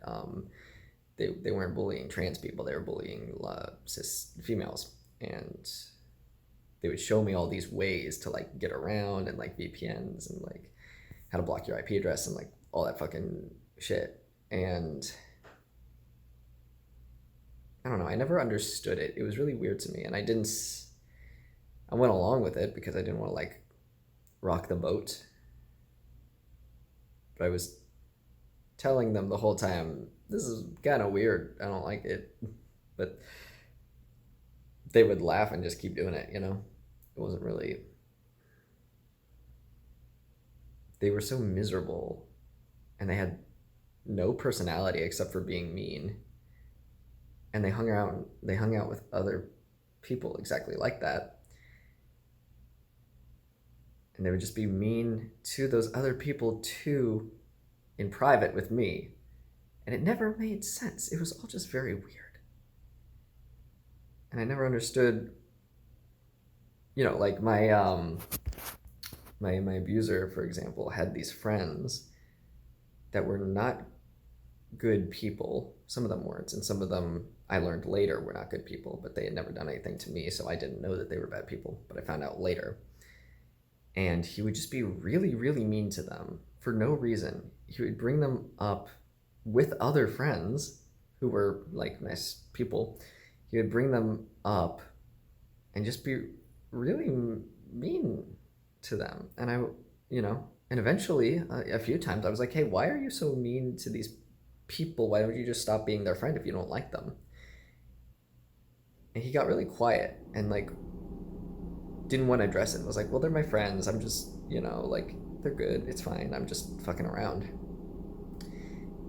And then later, when I came out as trans and he, lied to a bunch of people to try to get people on his side, all the good people, they had seen what his true nature is. They were all fucking annoyed with him because they're like, yeah, he's a piece of shit. Like, he's always just really mean to everyone all the time. And the people that, turned out to be kind of shitheads that took his side were the ones that he was always bullying. And that's when I understood why he stayed friends with these people, even though he was really mean to them, is because he needed people on his side. It's really weird. Why don't you just be a good person and then people will like you? That's weird. I never understood it. I never understood people who don't have a personality except for like being mean. But I guess that is the thing. If you don't have a personality and you're mean, you just kind of want to be with the other people who are like you. Because I guess they'll understand when you get in trouble. Because we see other people through a combination of our own image of ourselves, like how we see ourselves. We are viewing other people through that, and also our past experiences. And that's why I kept giving him chances, I guess, because I knew that if I had made a mistake, I would want someone to give me another chance. And you feel bad, so you want to give him another chance. But eventually it's only chances you're giving, and it got to the point where it was only bad experiences I was having with him. I didn't like how he treated other people. It's ironic, because like the people he was meanest to are the ones that were in his corner when shit hit the fan. It's weird. It's really weird. I don't know. And then other people saw it too, which is funny because it was like a public thing. It was like everything was happening on Twitter. And they came to me and were like, "Hey, doesn't your abuser hate this guy? Why is he defending him?" I was like, I don't know. It's so weird. It's very weird. People are weird. Things are weird. I hope you're doing well today and you're taking care of yourself. Because there's enough bad people in the world without us being mean to ourselves as well. So it's almost been 4 weeks since surgery, and I wanted to give you another peep at my scars. You know what? I should probably flip this camera. This is what it looks like right now. Boop, boop. Also, it's been almost 4 weeks since I worked out, and I'm going a little crazy. But I'm almost halfway. That's great. And you can see I'm getting like, I don't know if it's visible in the camera.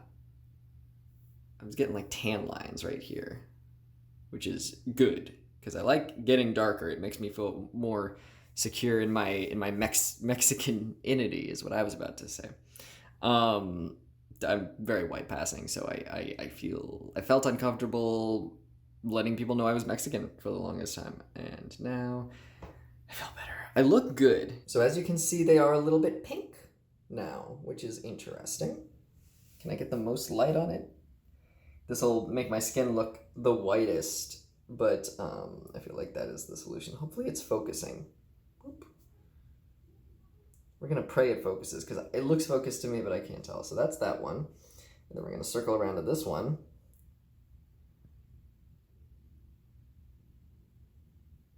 And I can't even see this scar when I'm standing up. I can only see it when I'm sitting.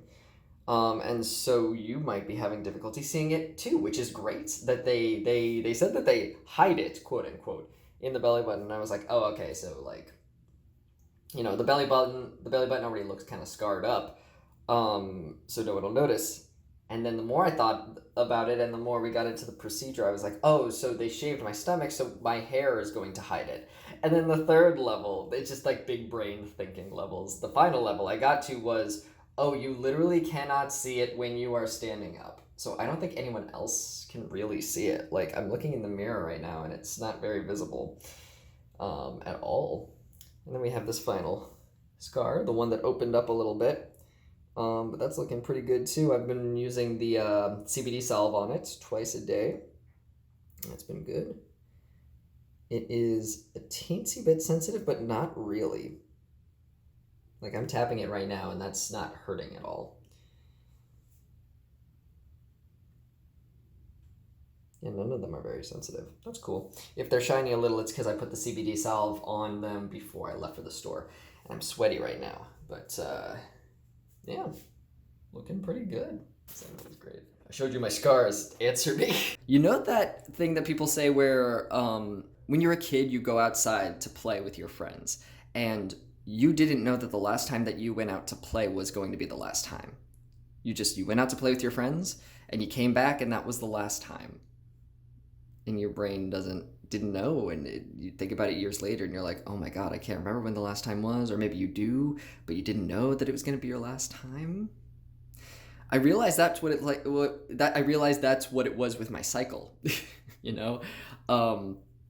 Because people on testosterone can still spot afterwards, or some of them still get their periods, but mine stopped after we put me on the biweekly dosage of tea and then went back to regular weekly dosages. I did not spot. I didn't get anything. My cycles just stopped more than 2 years ago. And I didn't know it was going to be my last cycle. It's interesting. Because I was so used to, oh God, what if it comes back? Because it wasn't stopping for a while. I don't know if just a recap, if you've forgotten that episode, I forget what episode I talk about that in, but it wasn't stopping, so we put me on biweekly dosages. So I was expecting the worst, so that like if I got a good thing, that'd be good. So I was expecting it to come back, and I didn't realize during that last cycle that was it. And now I had the snippy snip. I had the surgery, so I'm never going to experience a cycle ever again. And that was whenever it was 2+ years ago, that was literally the last time. Because like if I went off tea, my cycles could continue. And that's why they offered to let me keep my ovaries. They offer trans dudes the opportunity to keep their ovaries if they want. So they can have babies if they want to.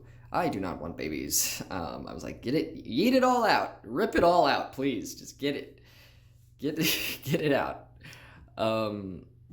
And that's something that I thought about last night. I'm depressed. I'm trying so hard to not be depressed because my life is so good. I'm so fortunate. My surgery went great. It's just that the same days are repeating over and over, and I'm trying to vary it up so that my brain doesn't get bored and then sad. It's so tough. If I could work out, everything would be fine. But I can't. I'm not able to get the endorphins still. And, I stopped codeine pills a couple days ago, like I probably said in the last one of these videos. So I'm going through withdrawal in a lot of ways, and I'm still stuck in this room with no stuff. Trying to make all the days not seem the same. My chest hair is starting to come in, and that feels really good. Feels good. I just have to think about all the things that I'm fortunate about. But if you don't suffer from depression, it is very difficult to feed yourself, and I don't know how to explain it. It's you just don't have any motivation, and that's what I noticed. I think I might have said in a previous video that like depression creeps up on you, where you don't realize you're sad, and then all of a sudden you're like, oh, I haven't eaten I've barely eaten in the last like 48 hours, and I don't find enjoyment in activities, and I'm bored. And your brain finally is like, oh, we're depressed. Whoopsie. I thought we were just having a moment, but no, this is, if it goes on for a certain amount of time, you start to catch up and you pick up on it. Trying real hard. I wish you could just tell your brain to not be sad, and then it wouldn't be sad. It's trauma stuff. I've been in repetitive cycle stuff the last couple days, you know. I guess it's because I'm a himbo, maybe? Logic just doesn't work with me. Where there's nothing I could have possibly done to stop evil people from being evil. But your brain still likes to punish you for it anyway. There's nothing I could have done. There's literally nothing I could have done. People are going to lie about you because they feel like it. And there's nothing you can do. Even if I went to every single evil individual and showed them proof to the otherwise, they wouldn't care. They'd still keep being evil. They'd make an excuse for it. I can't help people who don't want to be helped. But my brain is still like punishing me. Even though I actively talk to it. I'm like, hey, what could we have, like, weird situation, we go back in time, what could we have done to prevent this? And it's like, no, you couldn't have done anything. And I was like, cool, then can we stop feeling bad about it? And it said no. Cool, real cool. I have such a good life. But trauma is so fucky, brains are so fucky. Look on the positive. Because there's so many positives. I have so much to be thankful for. If I were to give anyone advice about moving, the things that I'm suffering from right now, where I'm like, damn, I should have done this or done that, I have two things so far. The first is to take video and pictures of all of your moving stuff. I didn't think to do that because I thought they were just gonna bring my stuff right to my house. And instead they were like, what if we kept it for over a month? And now I'm worried, what if a box is missing or something, you know? And then I have to go through a claim, and it's so hard to even get these people to give me my stuff in the first place. A claim is going to, it's gonna be, they might not even like do anything.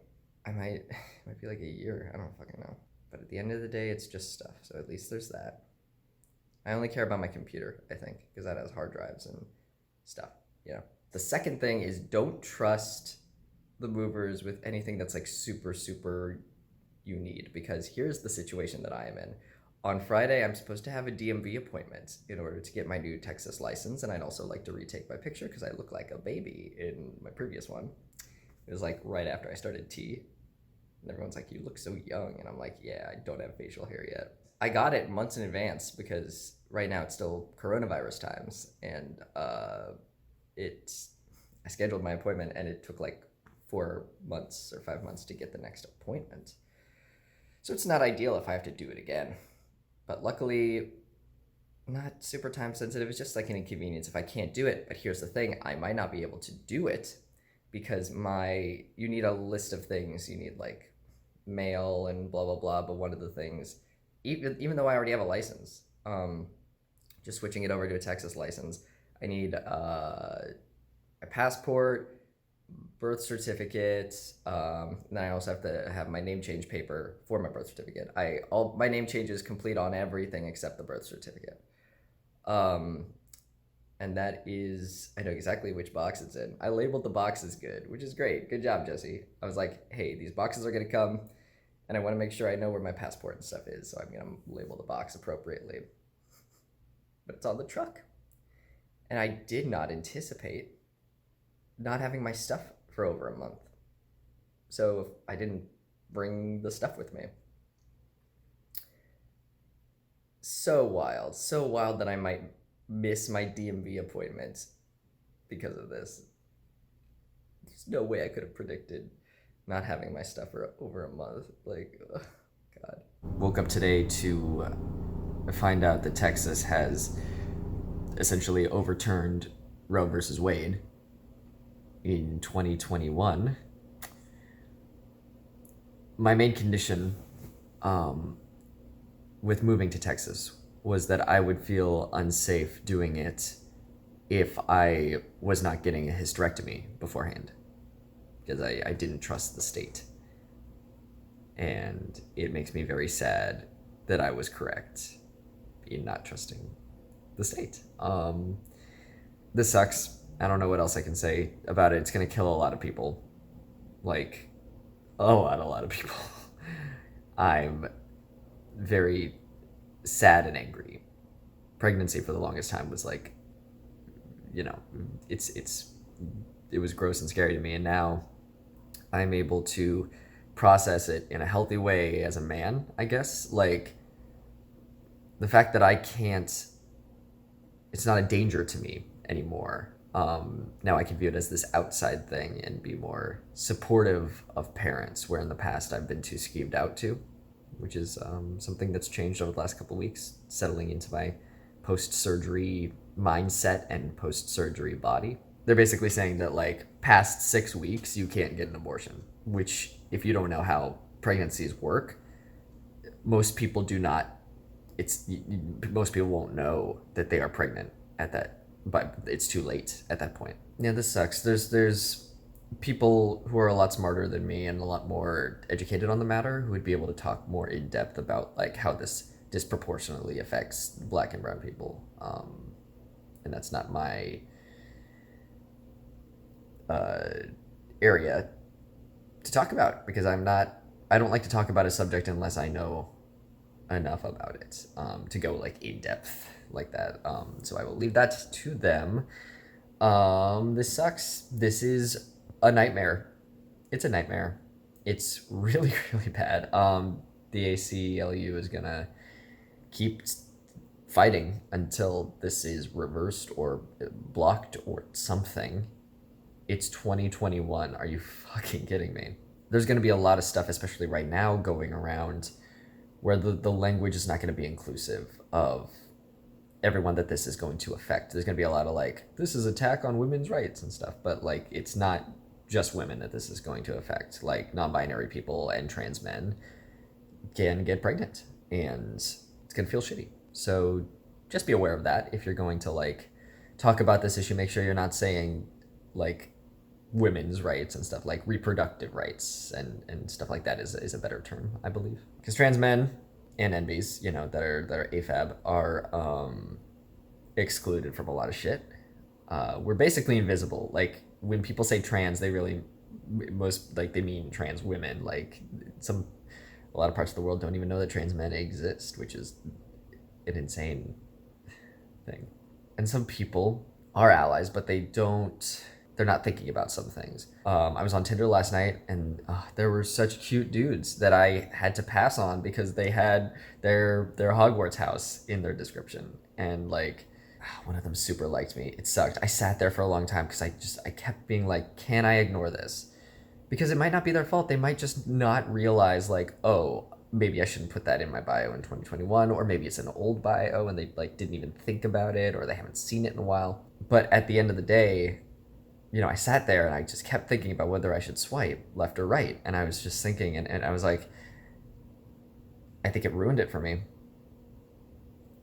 If I have to have a conversation with you about this, I'm not going to be horny for you. Like, it sucks. And I think it cut off any kind of sexual or romantic attraction before it could even start. Just that they weren't thinking about that. And that's fine. That's you as a person, but it means that you and I might not be a match. And that happened twice last night. And then the third time I got to a guy that's, like, a lot of personality, and he seems really cool, but he does have Hufflepuff in his description. And I swiped right because I was like, okay, maybe he won't even like me, but he did. So now we're talking. I'm gonna have to have a conversation with him about it and just be like, hey, just checking real quick.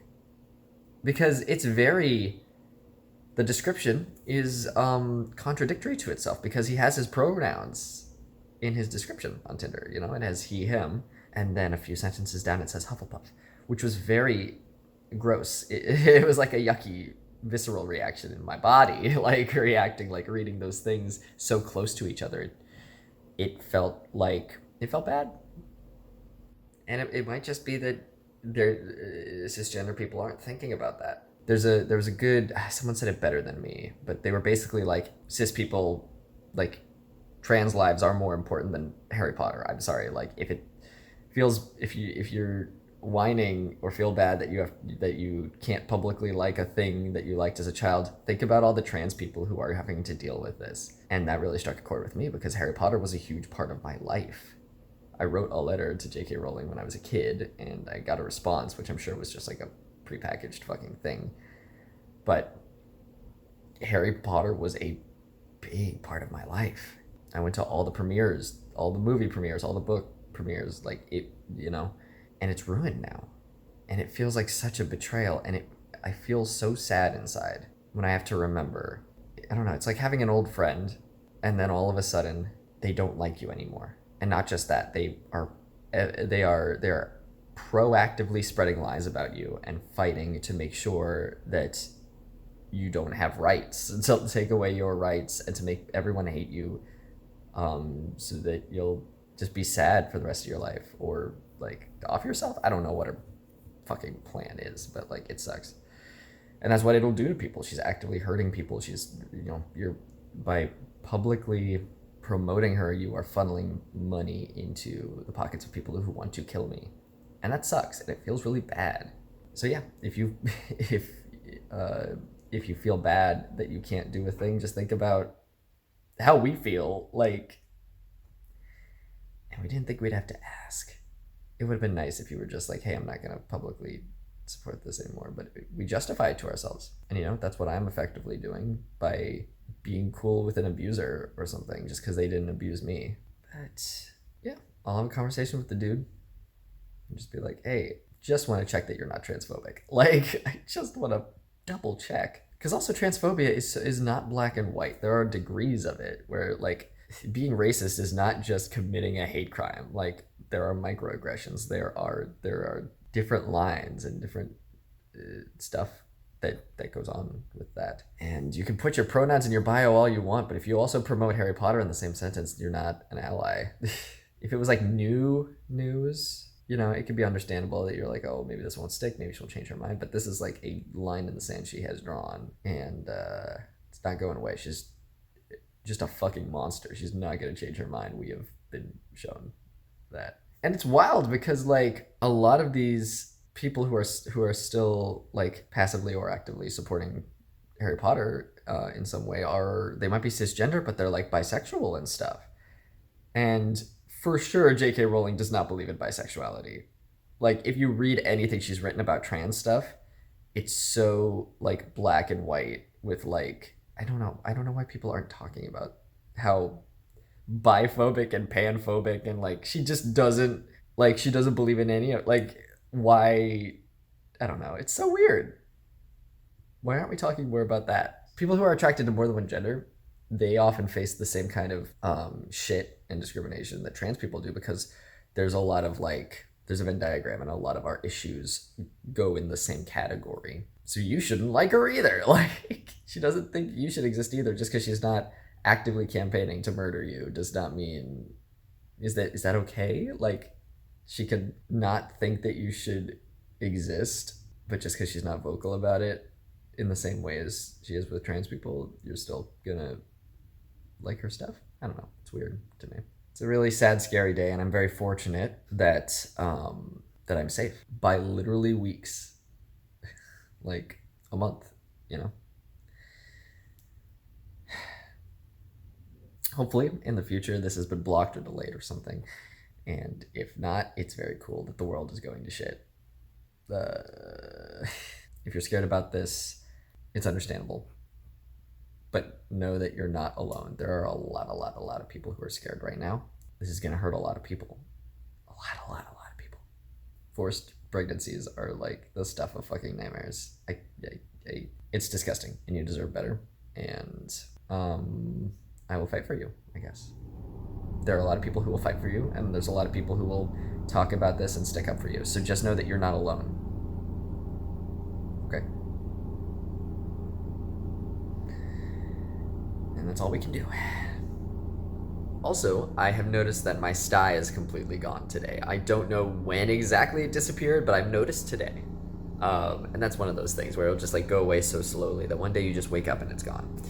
So that's a situation that I could help. That's a situation where I can actively do something. And you know what? This situation we can do something about the abortion stuff. We can talk about it. We can donate if we have the funds to do that. We can spread news and talk about how it's important. So we can do proactive things. I hate being so doom and gloom about this, but it fucking sucks. But also,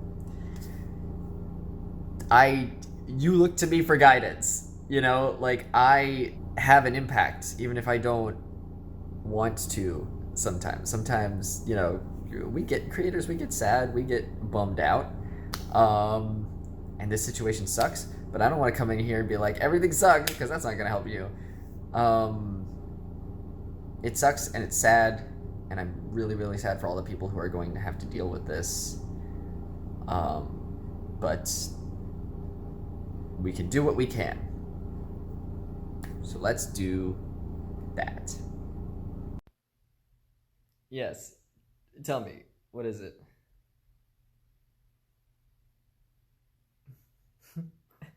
I'd like to give electrolysis another try, because like I'm looking at my arm and I've been able to see, you know, how much will grow back if I just let it go at this point. And it's been maybe 2 months. We'll say 2 months since I last did electrolysis, and it's grown back less than what's on my other arm, you know, because like I got 8 sessions in, so it's gonna make a dent.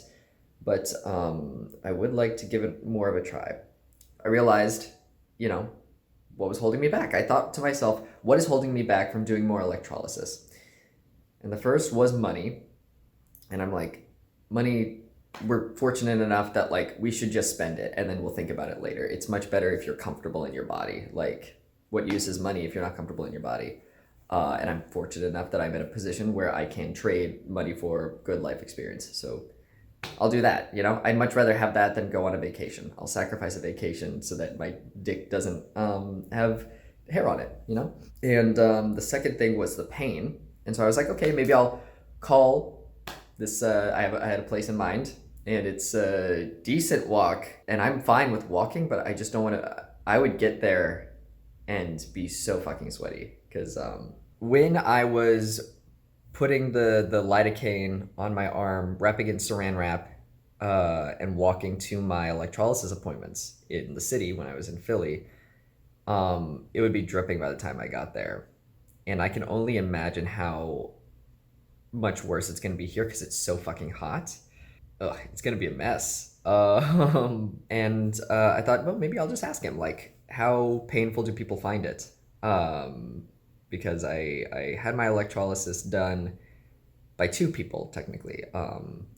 The first, they both worked in the same office. I saw the same girl doing like 7 of the sessions. And then for one of the hour sessions, hello, Khaleesi, she had me go with her friend because she we were trying to get as many sessions in as possible, and she had other people scheduled. And when he did it, it was fine. Like, I didn't feel anything, to the point where, oh, little kisses. I'm sorry, I don't know why she's so into me right now. Hi. Hello. Oh, she threw up this morning, that's why.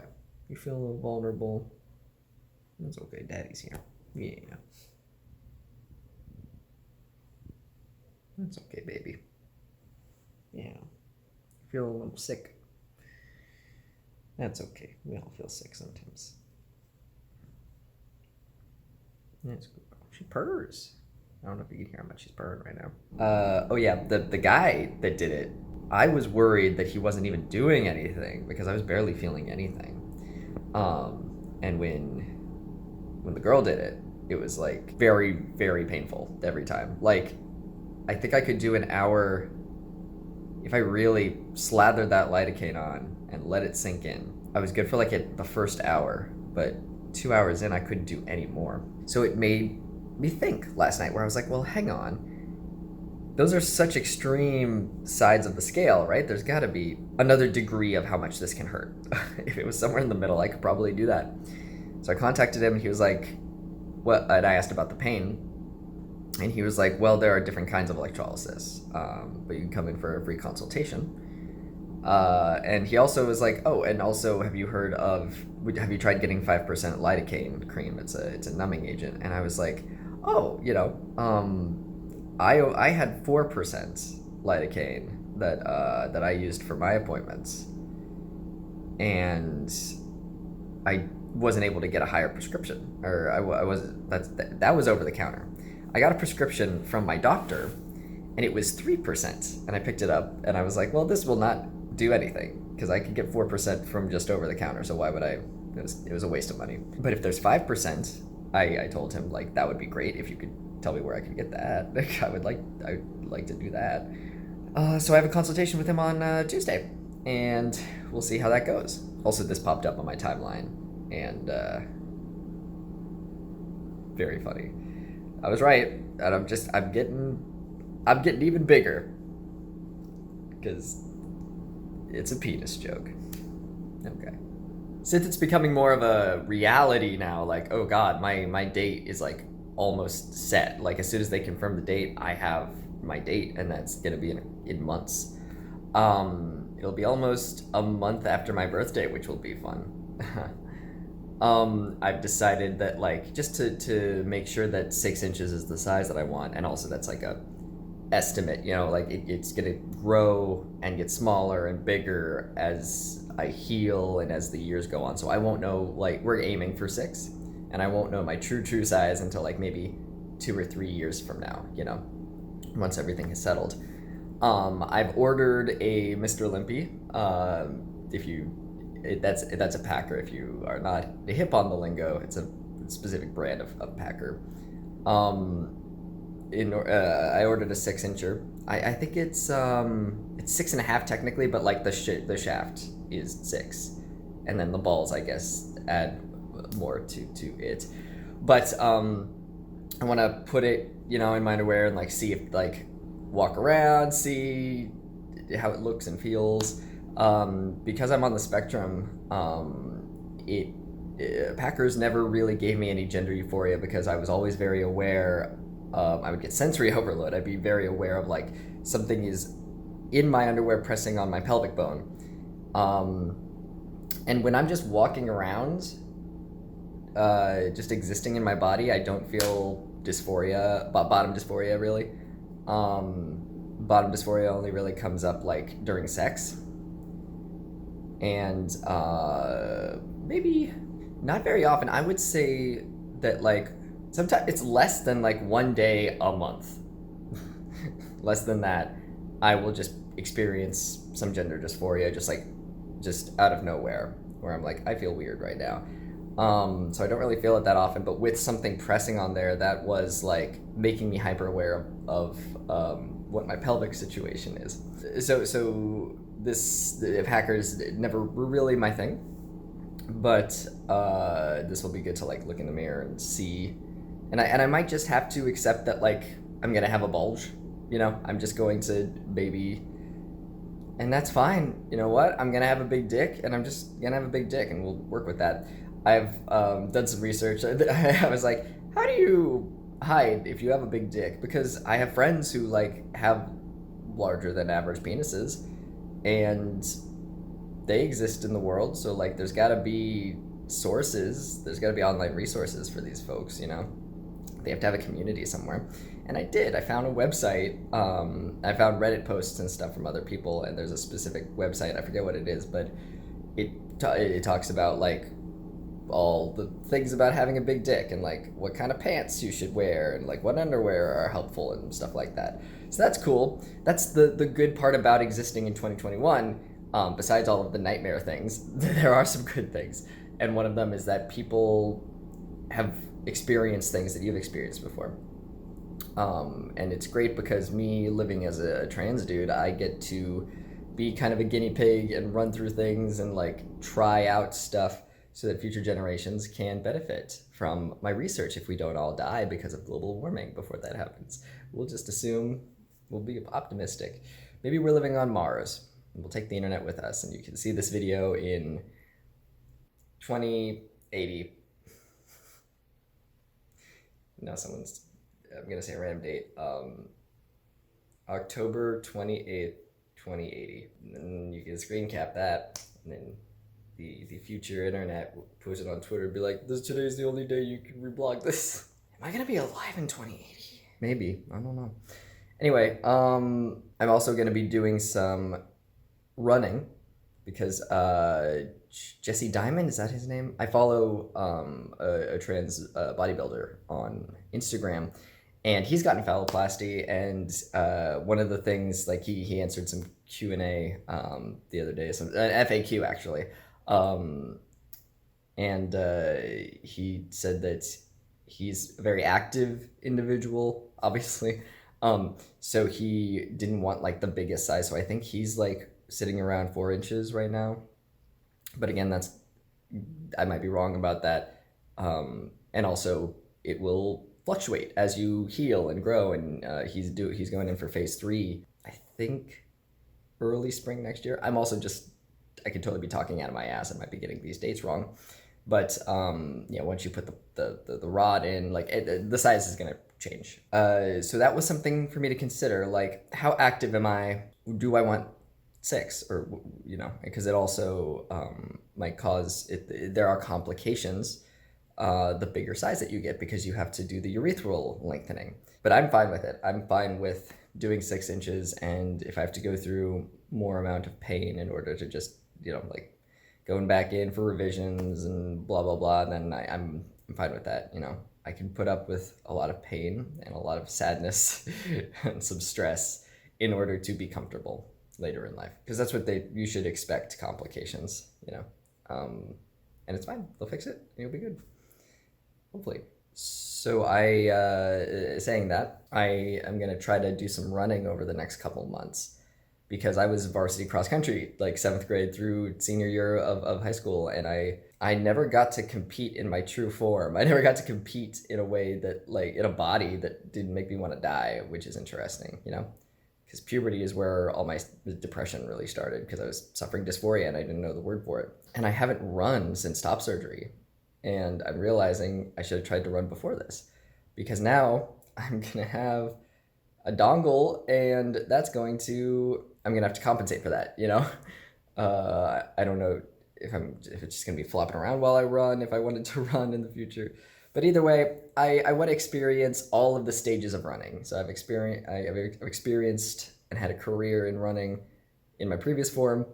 Now I'm going to do some running where I've had top surgery and don't have a big old dongle.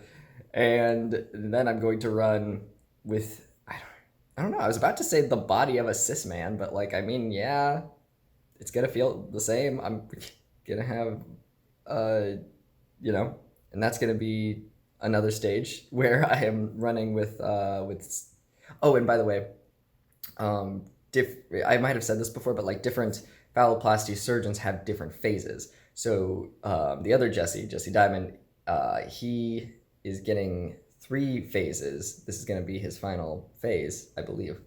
And with my surgeon, we're doing 2 phases. So the first one I get a peen, and the second one is going to be, phase 2 is going to be scrotal implants and the rod, which will allow me to fuck. That was a sidebar. Now we're going back to what I was talking about before, because I don't want you to get confused when I talk about the different phases. So this will be another phase, of running in different bodies, where it's going to be with my penis, but it's not going to have the rod in it, and I'm not going to have balls. And then the final phase, I can try running there, and it's very cool and interesting that I just get to experience less dysphoria the more stages I go through in running and the more time has passed. And I get experience from all that. It's going to be fun. It's funny, I usually have no issue with selecting makeup or things that involve like skin tone. Like, I don't wear makeup, but like, if I needed to cover up some acne in the past, usually I would like get a little concealer or whatever the fuck, and those have skin tones you have to decide, and I usually just go for the lightest one. And when I got my packer the first time, I just went for the lightest one, because I was just like very pale. But because I've been in Texas, I had to really look at my arm, because I looked to find this. I was like, my dick is going to come from this arm, so I need to make sure that it matches the skin tone. And I'm used to looking down and seeing just pale white, but looking at my arm, I've gotten some sun. I still got the lightest option because I figure my skin is going to revert back to whatever it is when I'm not tanning. So I'm probably gonna have a pale dick, you know. So I got the palest one, but it's funny that I actually had to think about it for once. I've never had to think about that before. This is so exciting. And I've realized just how lucky I am that I am getting a washer and dryer in my home as I'm getting ready for this surgery. That's gonna be invaluable. Everything is just kind of lining up for me, and that's how I know I'm going down the right path. Okay, being raised female is wild because I forgot what I look like, and I realized I can just go for a night run if I want to, because I was concerned about the sun beating down on my scars from phase 0 because I don't want them to change color, and I was gonna get some tape. But like, I can just go for a night run. I forgot the immense fucking privilege I have now. I can just do that if I want to. That's the difference between the last time I ran and now. The world is a nightmare. I'm just realizing, because this is only something that has only just occurred to me, that because my surgery, phase 1 is going to be, fingers crossed, in the next couple months, 3 to 4 months, that means that my fitness goals are going to be on hold, because I'm right now thinking about bulking and stuff, and like, oh, I should put on some weight so that I can lean it out, or however the terms are. You need to be big to get bigger, I guess. Like, you have to keep working out. Like, I need something to work with, so and it's difficult for me to put on weight, so that was going to be a thing I was going to look into. And then I would start working out so I can get stronger and bigger. But if my surgery is in the next few months, then I don't want to like gain too much weight and then not be able to work it off. So I'm just gonna do my regular workouts, I guess, at the end of this 2-month waiting period, and then I will get surgery. And it's great that like I didn't even think about it. I was just like, fuck it, I'm so excited about surgery, and that's great because like it's not even a factor to me. That means it matters so little. Like this, like my fitness is important to me, but this is way more important. So I'm luckily not sad about it. I'm not like, no, but I want to, like it's like, fuck, no, we've been waiting for this. We need to do this now. And yeah, so I guess I'm just gonna do my workout as usual, and we can worry about getting bigger after surgery. And it's great that I've gotten to a point where I am secure and happy and comfortable in my body, that this is not a concern, where if I was feeling too dysphoric or like too insecure about if I'm smaller than I want to be or whatever, I'm very happy with my body right now. And that means that I can worry about my surgery and stuff. And that's great. Very cool. This is, pardon me, I was about to burp. This is the best case scenario. It's also the best case scenario that I did not burp on camera. We're doing great. We're doing great in all the departments.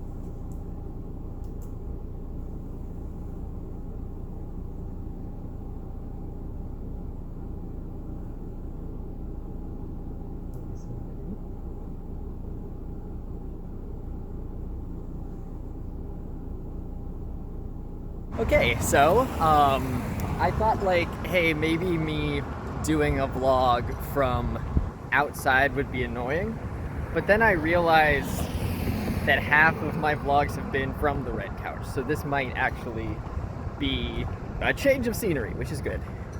I just got back from my electrolysis consultation. I'm not sure if I said this in the last one, but the last one of these, that having a maybe date for my surgery in front of my face and given to me made me realize that I kind of want to give electrolysis another try, because my cross-country instincts started kicking in, where once I see that the finish line is in front of me, I just start sprinting as fast as I can so I can finish as strong as possible. And having that date made me like, oh shit, this is a thing, this is happening.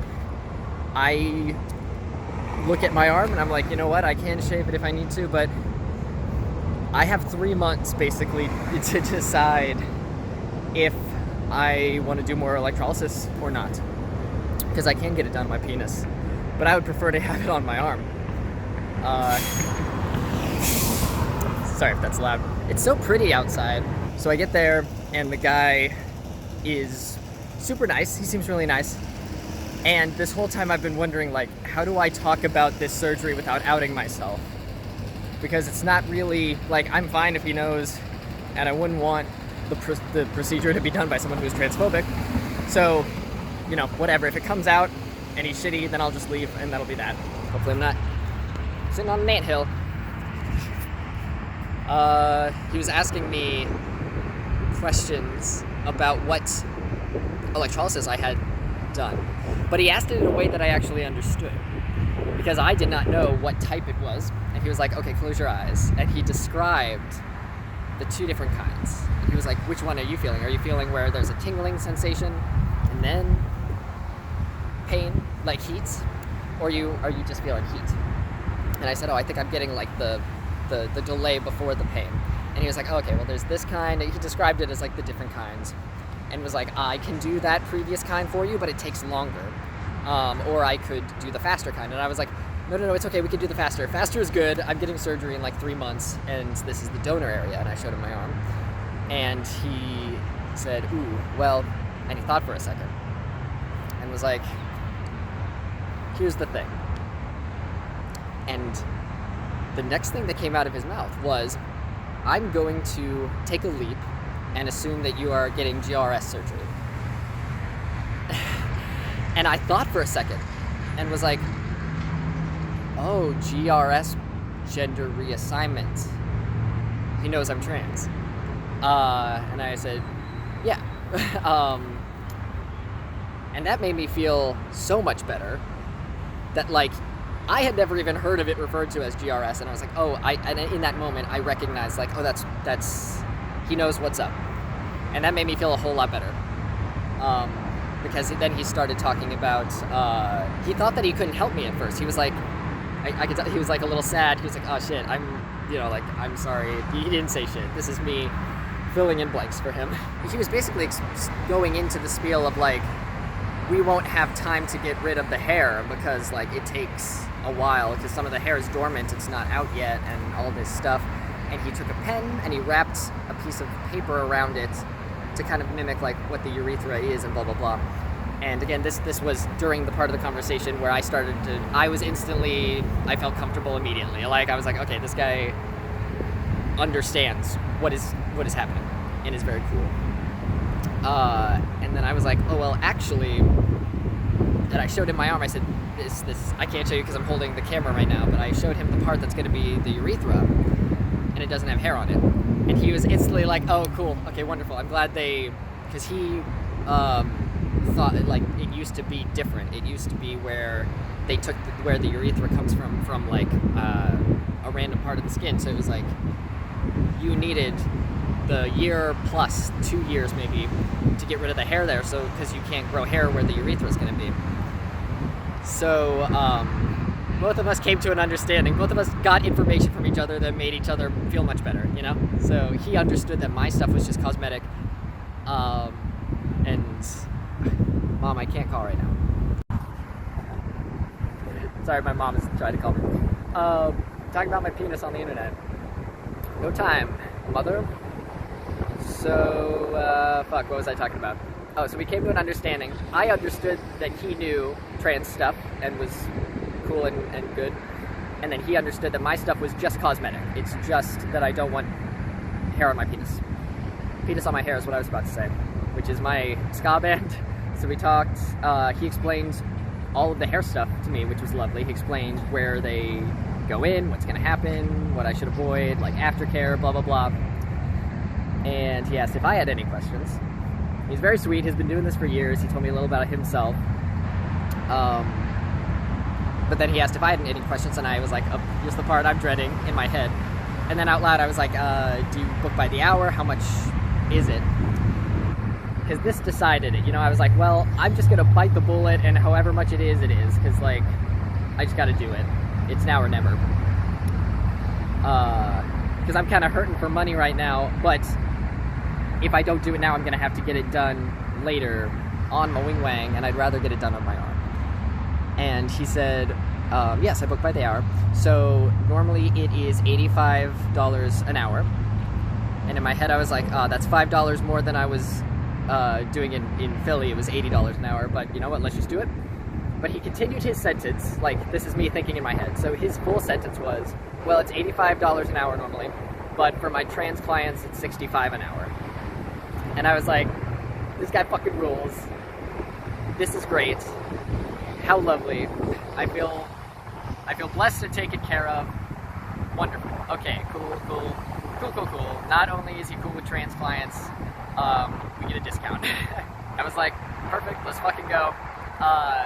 And he laid me down on the table just to see like what probe he's gonna need, just to get some information on the arm, and to double check the urethra zone, as I call it. Yeah, so we scheduled it. I feel great, and I have my first session in 2 days.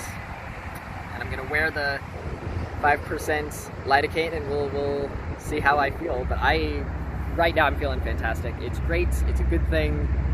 I am excited for what the future holds, and just, I don't know, I feel really good and safe with this guy. He was very sweet, offered me water multiple times. I feel very taken care of, because he knew that I walked here, and I told him a little about myself and how I moved from Philly and all that. But yeah, things are looking good. I'm feeling really good. I wanted to give y'all an update on the tummy fluff growing back. It's been 5 weeks since surgery, and this is pretty good, I think. I just looked in the mirror and forgot that it had even been shaved. Like, now it's at a length where it's not like puffed and curly like it was before, but I think at the 2-month mark, my prediction is going to be correct, where 2 months from surgery, I will be back the way that it was before, because at this rate, like, this is fine. And if it gets longer than this, great. And it's going to get longer, so hell yeah.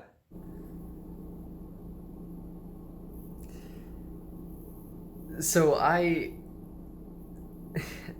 it's after Labor Day weekend, and I hadn't heard from the scheduling people at the Crane Center. I hadn't heard from them, and because they emailed me on Friday right before everyone left the office for a couple days for Labor Day weekend. We're like, hey, here's, do you want this date for your surgery? And I said yes. And then I didn't hear from them for days, and I was like, oh, they're probably out of the office, and I'll probably get something on Tuesday. And I didn't hear from them all day, so I assumed it just wasn't, I was getting nervous. On my walk home from my electrolysis appointment, I was like, shit, well, I'm gonna have, disaster brain kicks in, and you're like, oh, I'm gonna have to wait a week, because it's weird if I email them after a day, they'll be like, oh, well, they might just be taking a second to email you, but I'm nervous because two of my emails apparently did not make it to the destination at the Crane Center that they were supposed to, which is why I had to call them a month later. They were like, oh, we never got those. And I was like, ah, shit, that's what's going to happen. I'm going to wait a week. And I started plotting for like when I was going to email them next, or call them rather, to say, hey, did you get my email? I said I would like that date. It's kind of time sensitive. I would like that date, please. I don't mean to be annoying. I just want to make sure you got my email. And it's 10:30 at night. It's 10:30 at night, Central Time, which is where they're at also, because they're in Austin and I'm in Dallas. And I just got an email confirming my surgery date. At 10:30 at night. And I may or may not be high right now. I can't stop smiling. But it's not the drugs. If I can be honest, I don't think I took enough of whatever I might be talking about right now. Who knows? Maybe I'm making this up. Who knows? I can't say in a video, maybe. I like to be cautious just in case. I wasn't smiling before this, and I might have tried a thing that, you need a certain amount to feel a thing. And I was like, I was too cautious and I didn't take enough. So I wasn't high, but I was like, you know what? I'm feeling good for a minute at least. So let me do some writing. And I was doing some writing and making an Instagram post. And I was like, oh, I don't have anything to put in this Instagram post. I just have pictures from my vlog today, screenshots that I want to put in, but I don't have a description. I don't have anything to write. And I got that email. Now I have something to put in there.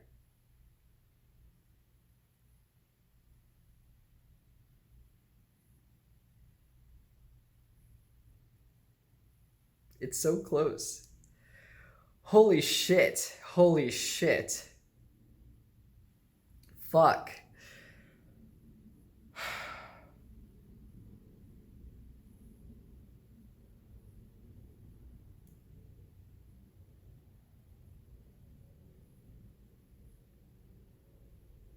Oh my god. Oh my god. Oh my god.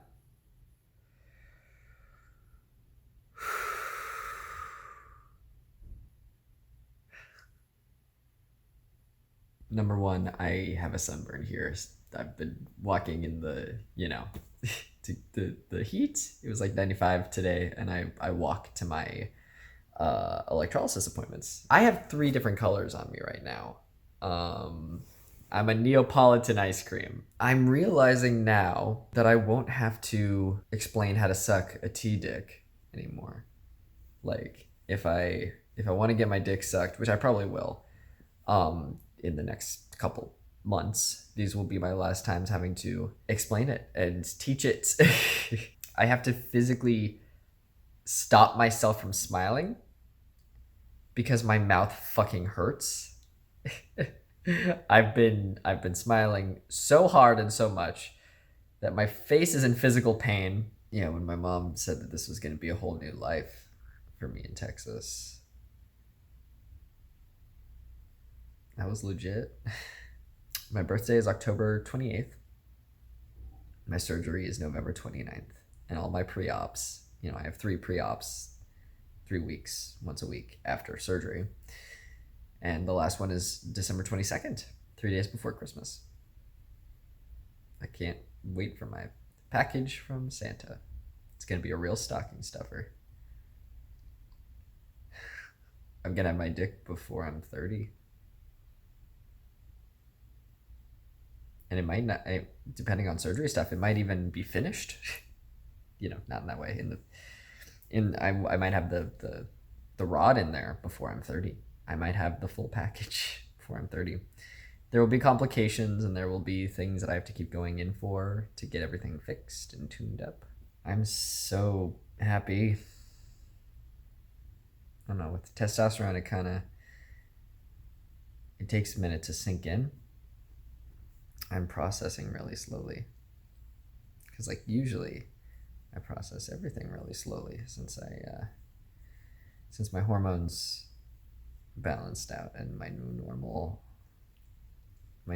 has been slowly processing things. My brain just works a little slower with testosterone, at least when it comes to emotions. Well, all of it is slower, but emotions especially, it's like a cat with really thick fur who's sitting in a sink. You start the water right in the sink and it gets on the fur and it takes a while to really sink in and for the cat to really feel the water. What a good fucking day.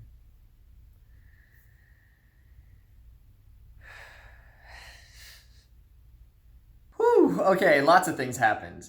Where do I even start? I woke up this morning and was talking to my mom on the phone, and I got bummed out because talking with her, I realized oh shit, I'm still gonna have to probably pay around $35K involving all the other costs of phase 1, because my insurance is covering 70% of the surgery, but with phase 0, it taught me oh, your insurance is covering, but you still have to pay a decent chunk. I've got thousands of dollars that I still needed to pay because the main surgery, and then the hospital gets paid different, then the anesthesiologist, and then like people get paid different things.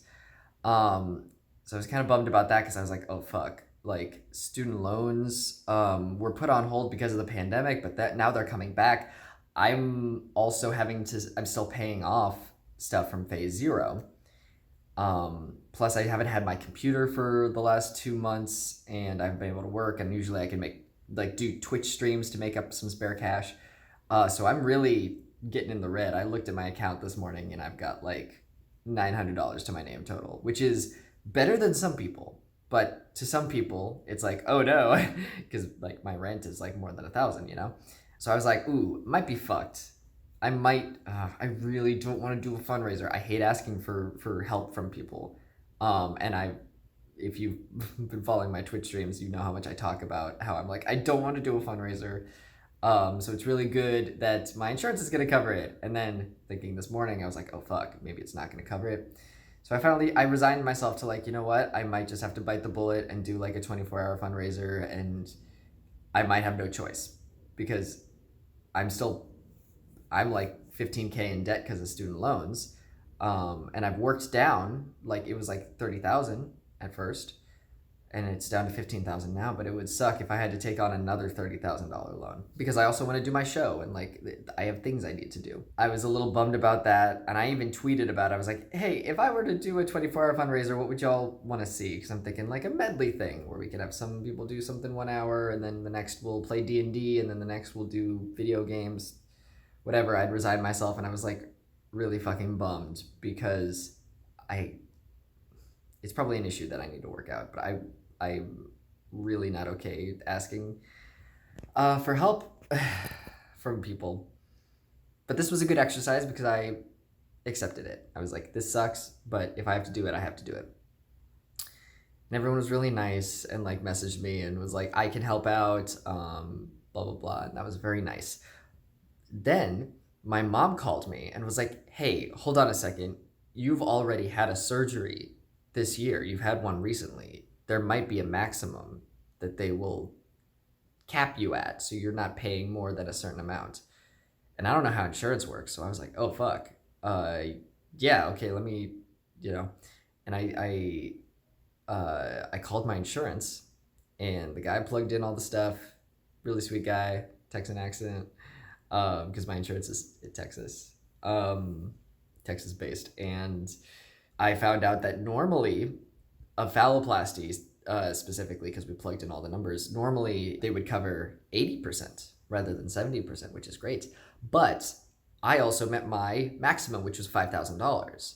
I am still working towards paying $5,000 because I don't have the money. I have some bills sitting on my desk. I've met my maximum. So they're going to cover 100% of the surgery. And if my surgery had been after December 31st of this year, it starts a new year and the process would start over again. It'd be a clean slate, which normally sounds good, but it's bad for me because then I would have to pay the $5,000 deductible again. If you remember, I got this date for my surgery, November 29th, because there was a cancellation. Like, everyone's saying it's meant to be. Because I tweeted about it where I was like, what the fuck? I got it. It's so close. It was so close to fucking me over. To say I'm relieved is downplaying it so much. My asshole unclenched and I can breathe again. And it was a nice lesson, that I could like mentally accept, okay, I might need some help from some people. And I was okay with it. And then life was like, haha, just kidding, you're good. And I was like, oh fuck, thank God. What a relief. And this gives me time to save up, because next year when I have phase 2, I'm going to have to do the $5,000 deductible again so I can save up $5,000, I can do that. I can, even if I had to raise it, even if I'm still in the red by next year, and I hope I'm not. But I think I should be, because I'm not going to be really spending money on anything. I'm not going out. Like, the pandemic really made it so that people aren't, like, spending money on shit. Like they used to, at least, in different ways. We will do retail therapy, but we're not going to concerts, and I'm not going to conventions and stuff. I was supposed to go to Too Many Games. It's one of my favorite conventions. next month. Yeah, it's September right now. I was supposed to go next month, and I was supposed to see my girlfriend, and I was supposed to go to the dentist. All these fun activities. Getting different things in my mouth. You know, one was gonna be alcohol, genitals, and a tooth and brush of some kind. I don't know. I've been through a lot this morning. I'm funny, damn it. But I'm not doing that. Being funny. No, I'm talking about before. I'm not going anywhere in the next couple months. I've decided I can't go, because I need to save up money for electrolysis and stuff, which we will touch back on in a second. And so I'm gonna save up money, and this is so much more doable. I'm so grateful for this fucking insurance. So that happened. Then I got off the phone and I was like, oh fuck, like I should look into the electrolysis stuff, because electrolysis is covered depending on your insurance, because it's a prerequisite for the surgery. I need this arm to have no hair, at least where the urethra is going to be made. So I need it done. It's, so insurance should technically cover it because it's part of transition, and it's also a part of the specific surgery that I'm getting. So called them back. There's a lot of synchronicities that happened with this phone call, because I almost hung up a bunch of times. I was on hold a lot. I actually got hung up on by the first guy that I tried to call. And then I was on hold, and I was like, I kind of want to film this video that I'm doing right now. Maybe I should just hang up. But no, Jesse, you're already on the call, and I just stuck around because I had a feeling. Sometimes I just get really strong feelings and I have to follow it, and then good things happen. And this was one of those cases, because I got connected to this lovely woman who was like very sweet, very cool, full of personality. So the two people that I talked to for a long amount of time with my insurance were both very lovely. And which is great, because one time I called my insurance, and the woman that I spoke to was very nice and respectful, but she didn't know anything about trans people. So she had to ask, she was trying to figure out what, because I pass very well. So to someone who doesn't know what trans is, they might think that I am a trans woman, because they don't understand, and they haven't come in contact with anyone. So they just assume that I am cisgender, or that I was born male. So she was trying to figure out. She didn't think it made sense that I was a trans man. And she thanks me for explaining it to her, which is great. But it kind of put a taste in my mouth, where a mindset in my head where I was like, oh, insurance people aren't gonna know what trans people are, and I'm gonna have to explain all the time. But the guy that we were talking about yesterday, hello, Khaleesi. Who's super sweet, really cool guy, that I want to do my electrolysis. I want to see if I can get reimbursed. Khaleesi, no, that's a penis. This is the Mr. Limpy that I will be putting in my pants and seeing if that's the right size for me. We're going to see if I can get this guy to be my person that I can get electrolysis for free from. I'm gonna submit a claim. I'm gonna do a bunch of things. I have the woman that I spoke to. I have grounds to ask if they can have this guy be my guy for electrolysis, because right now there's nothing listed under my policy when you look up dermatologist. When you look up electrolysis people, electrolysins. It's not electrician. That's a different career. There's none when you find the list of who's in my policy or who's in my network. So I can call them and be like, hey, can this be a thing, please? And if that doesn't work, I might have to, unfortunately, but fortunately, because I would like to save some money, I just wish I could go to this guy because he's really cool. We could go to a dermatologist, and who also does electrolysis that's in my network.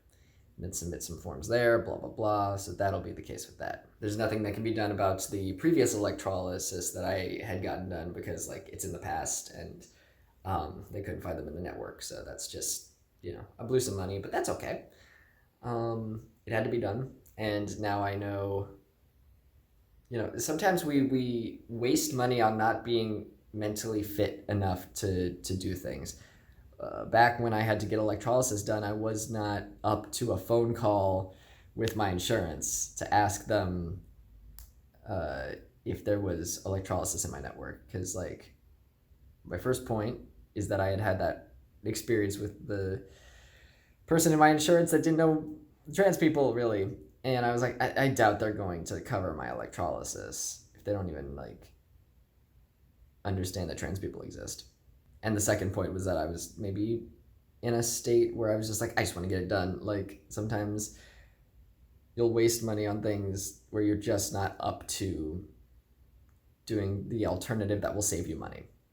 So it's in the past, and now I am fit enough that I can do a thing and maybe save some money.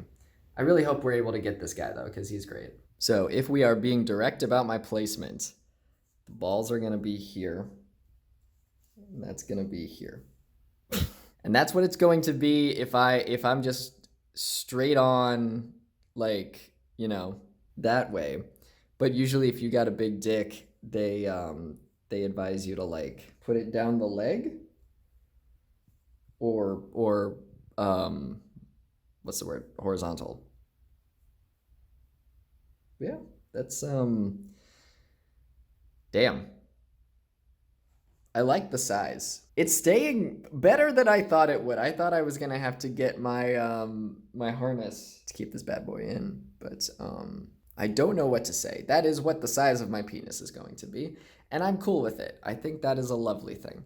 And it also, it's not going to jut out this much. It's jutting out because the balls on the Mr. Limpy are right here.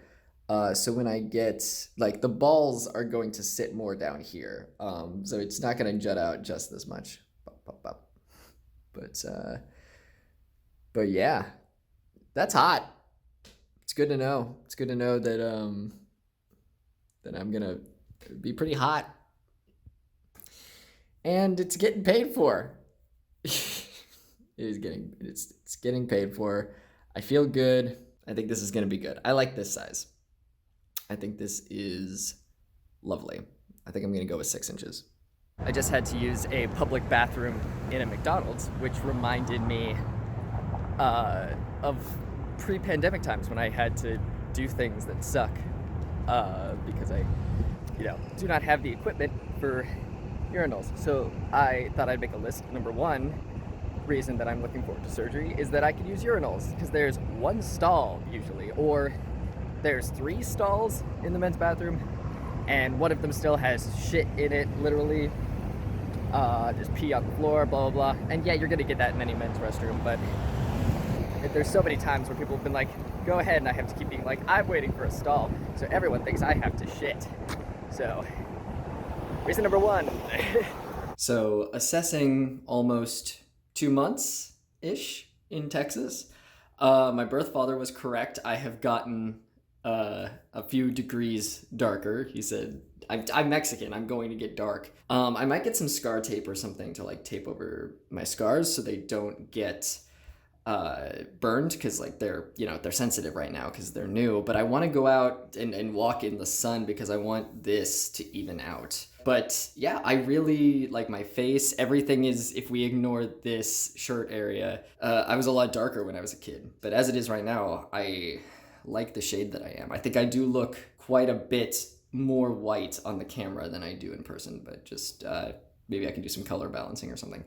But yeah, this is very cool. My scars are a watched pot never boils. We're just gonna need to wait 2 years from now. I'm sure it'll be nothing, because, like, these guys, there's barely anything, and I took care of them right away. I started putting stuff on them right away. There was a gel. I don't know what it was. It came in a squeezy, in a top push.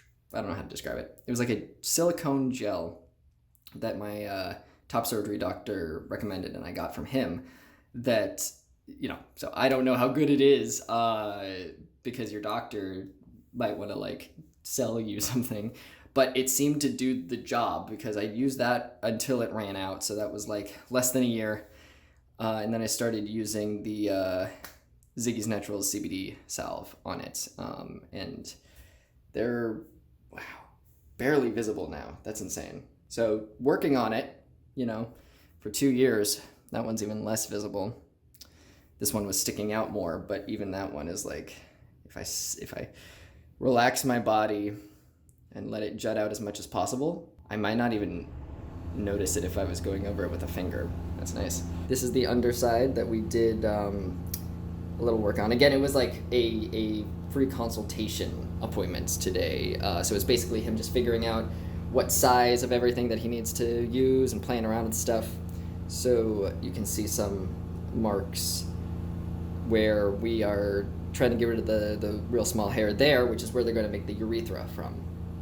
And if we go over here, there was a smaller patch. Let's see if I can poke the camera. Will it focus? Please focus, camera. Well, hopefully it's focused. I cannot honestly tell. But, come on. Well, believe me, there's a little patch there that's red. And that's where we took some hair from there. And this is the majority area that my other electrologist, is that the word, worked on. It's good. We're gonna focus on this area because that's the most important one, and then we'll be doing that. I think we're gonna do like 2 sessions a week, and it's good. It's good. Dan's a sweetheart. He fucking rules. I'm excited to get going on this. And the walks are good for me too. Like, it's hot, but I've started putting on sunscreen, suntan lotion, whatever. Do they call it different things in different regions? I'm going off on a tangent. Anyway, I put it on the areas that matter, and yeah, we'll see if I can start doing some walks with my shirt off. I'm gonna see if I can look into some things to cover up my scars, because that'd be fun. I have now been without sex for 5 weeks, almost 6, and I had a sex dream last night that was not actually a sex dream. It was about this guy that I do not know. We are mutuals on Twitter and Instagram, and you know how that goes if you have mutuals, where like it becomes this like relationship where you don't actually know each other, but like you think the other person is hot and or funny. And I guess my brain plugged it into my noggin and was like, hey, who'd be fun to have sex with? This person that you don't know. I assume it would be nice. He seems like a good guy. But it's just funny that like it wasn't a sex dream. It was trying so hard to be, where we were in this giant house and we kept going from room to room and kept getting distracted, and we just didn't end up having sex. And then I woke up before we actually fucked. And I realized that I remembered that I used to have dreams like that earlier in my transition, where back then it was because I wasn't fully formed in my body. Like I wanted to come. I wanted to like have sex and be more confident in sex, and it wasn't happening because my body and my brain were still loading and catching up with each other. And now it's happening because I am just so horny. Like I can't physically have sex and I want to. So it's funny that like horny dreams have a different context now, where before it was because I wasn't comfortable with myself, and now it's because I am physically abstaining from something that I would like to do. So that's good. That feels like growth, And I'm sure I will have more horny dreams that aren't actually horny dreams, that don't come to fruition once stage 1 happens and I have to not do anything. I won't be able to like, I wonder when I can have sex. As in, I won't be able to penetrate anyone until phase 2, unless I wear 2 condoms. Maybe that'll work. It depends what my doctor allows. I'd have to ask. But as in like get a blowjob. I wonder when I will be able to get a blowjob. Oh, and I can bottom. Yeah. I guess I can have sex. I just can't top for a while. but I can bottom and get some good BJs.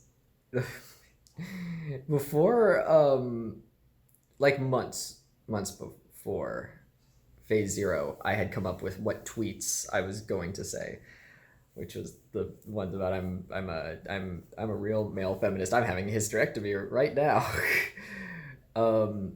And the one that I've decided, the thing that I'm going to tweet, which I already have saved in a draft in my Twitter, is that something along the lines of, wow, it's great to be a virgin again. This dick has not been in anyone. I am a... it's so stupid. It's so fucking stupid. But whatever, you know, if a stupid thing makes you laugh, then it makes you laugh. I am pure once again. But it's not even for religious reasons or anything. I'm just gonna have sex as soon as I can. So, couple things. I hung my mirror. Very good. It is crooked. It's not well hung. But I'm about to be.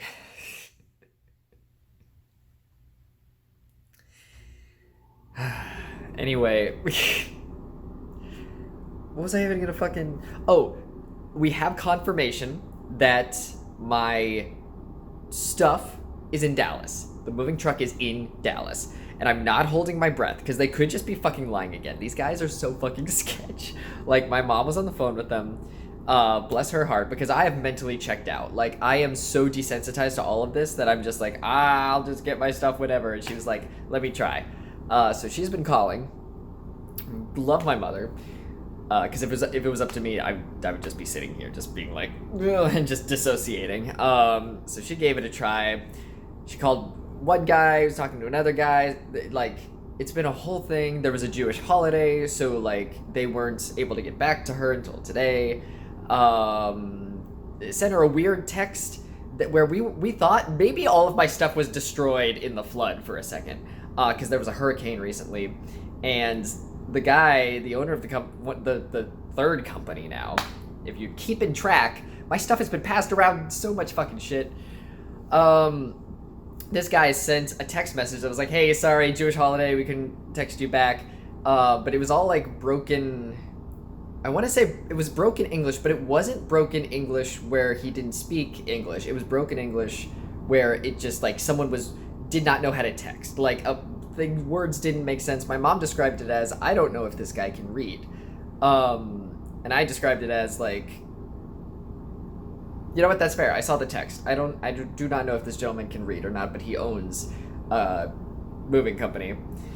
But he sent us a text that was like, didn't super make sense. And part of it, they were like, yeah, we haven't been able to get back to people. And he mentioned that the basement was flooded. And he also said that my stuff might be in California. So all of these things do not make sense. I was freaking out maybe a little bit, but I want to say I freaked out for like a couple minutes, but then I mentally checked out again, and I was like, fuck it, you know what? I have been without my stuff for 50 days. If I do not get my stuff, I will just live with it. Like, if I become, what is it, like, if I were to like destroy all my possessions and go out and like pray in the mountains or whatever, this is my time to do that, I guess. I just won't own anything. And that would suck hardcore, but like, I've just mentally checked out. It's been so long. Turns out that my mom started calling again today, called the California place. They didn't have my stuff, blah, blah, blah. Finally, my stuff has not been destroyed in a flood, and it is in Dallas, and I should be getting it in a couple days. But on the phone, they said that I owe $990, which is not correct. I owe them $920, and I have it signed in the fucking contract. But I asked the internet, and apparently they can just fucking do this. They can just... Because they kept my stuff longer, for more than twice as long as the contract says they can keep it. They're gonna charge me money, because, like, they had to hold on to it. Luckily, I am not the person paying for this move. And our lawyer is also going to take a look, because they're footing the bill, and like, obviously I was upset because I don't want them to spend more money than they have to on this fucking move. I already haven't been able to work for 2 months. So he's gonna take a look at the stuff, which is good. And they're supposed to call me 24 to 48 hours before they bring my stuff, and we'll fucking see. We'll fucking see. Capitalism is a disease! So y'all are gonna think I'm crazy. The synchronicity stuff was happening again all of yesterday and today, and I had a really good feeling about today, and I didn't know why.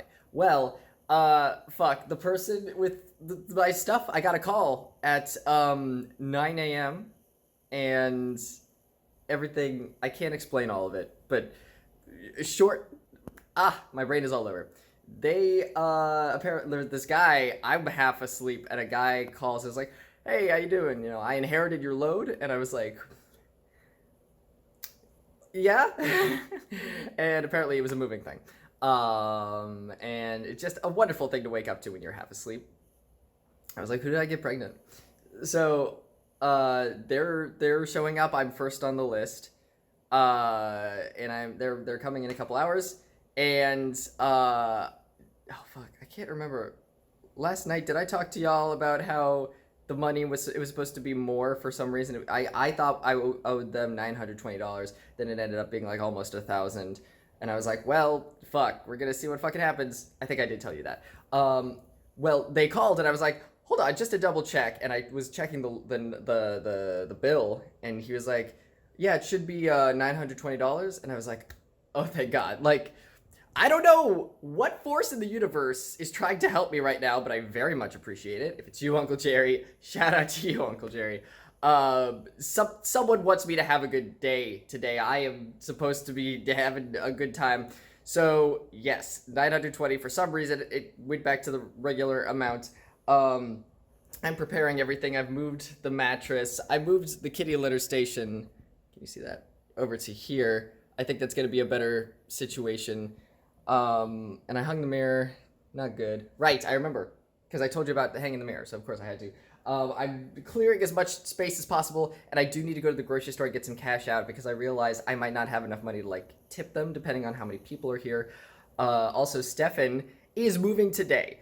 All the things are lining up. Where I'm also going to ask, like, hey, would you mind, movers, would you mind moving my washer and dryer up here? If I have to tip them anyway, maybe they will be nice and do that. And if not, Stefan said that he could get a hand train, whatever it is, cart, and pull it up himself, because I feel so fucking pathetic because I'm Mr. fucking strongman over here and I can't lift things. I already, maybe tore one of my stitches. I do not know. That's probably what happened at some point, and I'm 3 weeks out from being able to lift things still. So it's very pathetic and embarrassing for me, but you know what? We're gonna let people do us favors. We're gonna let people be nice to us, even if it hurts. Anyway, I'm gonna keep doing that. I have my stuff. I'm very excited about it. It's sunny. I want to even out my tan a bit, so I put on these things that will protect my scars from the sun. I also put them on my top surgery scars, which are so light by this point you can't even see them, but I just want to be safe, I put those on, and I have put on sunscreen, so hopefully I'll even out a little bit. I would like my whole body to be the same color. That'd be nice. It's going pretty well. I have also just realized that this is the first walk that I've ever gone on, like, shirtless after surgery. When I started walking this morning, I felt like so free and cool, and now I'm realizing, this is like the first exercise that I've done outside without my shirt on. This fucking rules, but I don't.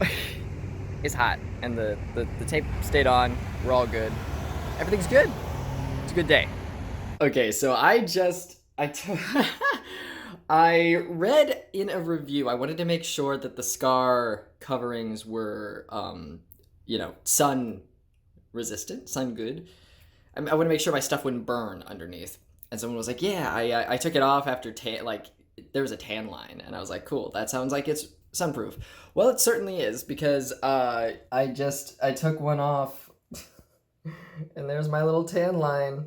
A perfectly rectangular tan line. Let's see what's hiding under here. Well, you can see that's how hot Texas is. I went for like an hour walk, less than an hour. I've been thinking a lot lately, and it's one of those things where pretty soon I'm going to be able to just pass with a level that some trans people never reach, I guess.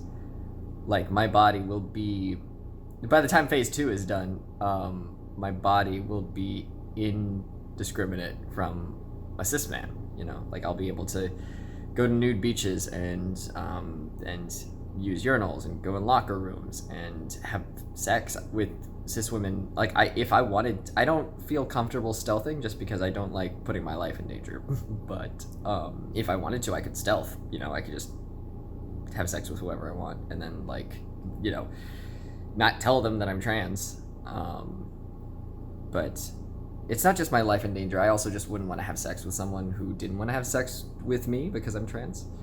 And if I didn't tell them, I feel like I wouldn't be able to, like, stay hard, you know?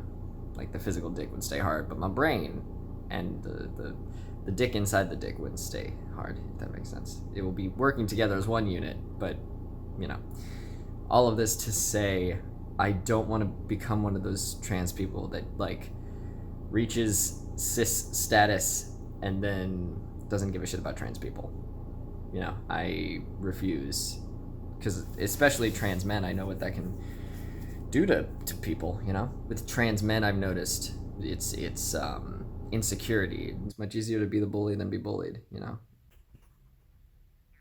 I'm awake and my hair is still very bad. But you know what? Bad is subjective. Maybe I want it to look, you know what? This angle isn't bad. I think the more I turn this way, like, this is the bad angle. I'll just do the vlog just looking this way. That's the good side. Oh God, what was I even gonna say? Oh, it feels good that I've been looking at tattoos on Instagram and being like, when's my next one? I mean, when you're sitting around unpacking things, your brain starts to wander. You're like, I could get a tattoo. And it feels good that I do not have time to get a tattoo. And this is, I don't know about the things in Texas, but where I've lived the last years where I've been getting tattoos, which has been New York and Philadelphia, those are highly populated areas with, like, you know, cool people around. And so it takes months to be able to, like, get the tattoo drawn if you're doing that, or if you're hiring the artist, the tattoo artist to actually draw it. The booking that appointment is months in advance. And my surgery is like a little more than 2 months from now. I think tomorrow I will be 2 weeks out from being able to work out. Oh my God, is that true? Holy shit. I think it is. It's wow. Yeah, even more reason that I'm like, it's very exciting that I don't have time to get a tattoo. Again, I don't know if the process would be faster because I'm in Dallas, but that's cool. That's cool that there is literally not enough time for me to get a tattoo commissioned and to book the appointment to get it. I literally go into surgery like 2 months from now. Very cool. Very, very cool. Very cool. Oof. I just experienced a really, really bad cramp that felt like endometriosis pain. So I'm not, I'm about 2 weeks out from the 2-month marker since surgery. So I guess it's been, almost 6 weeks since surgery.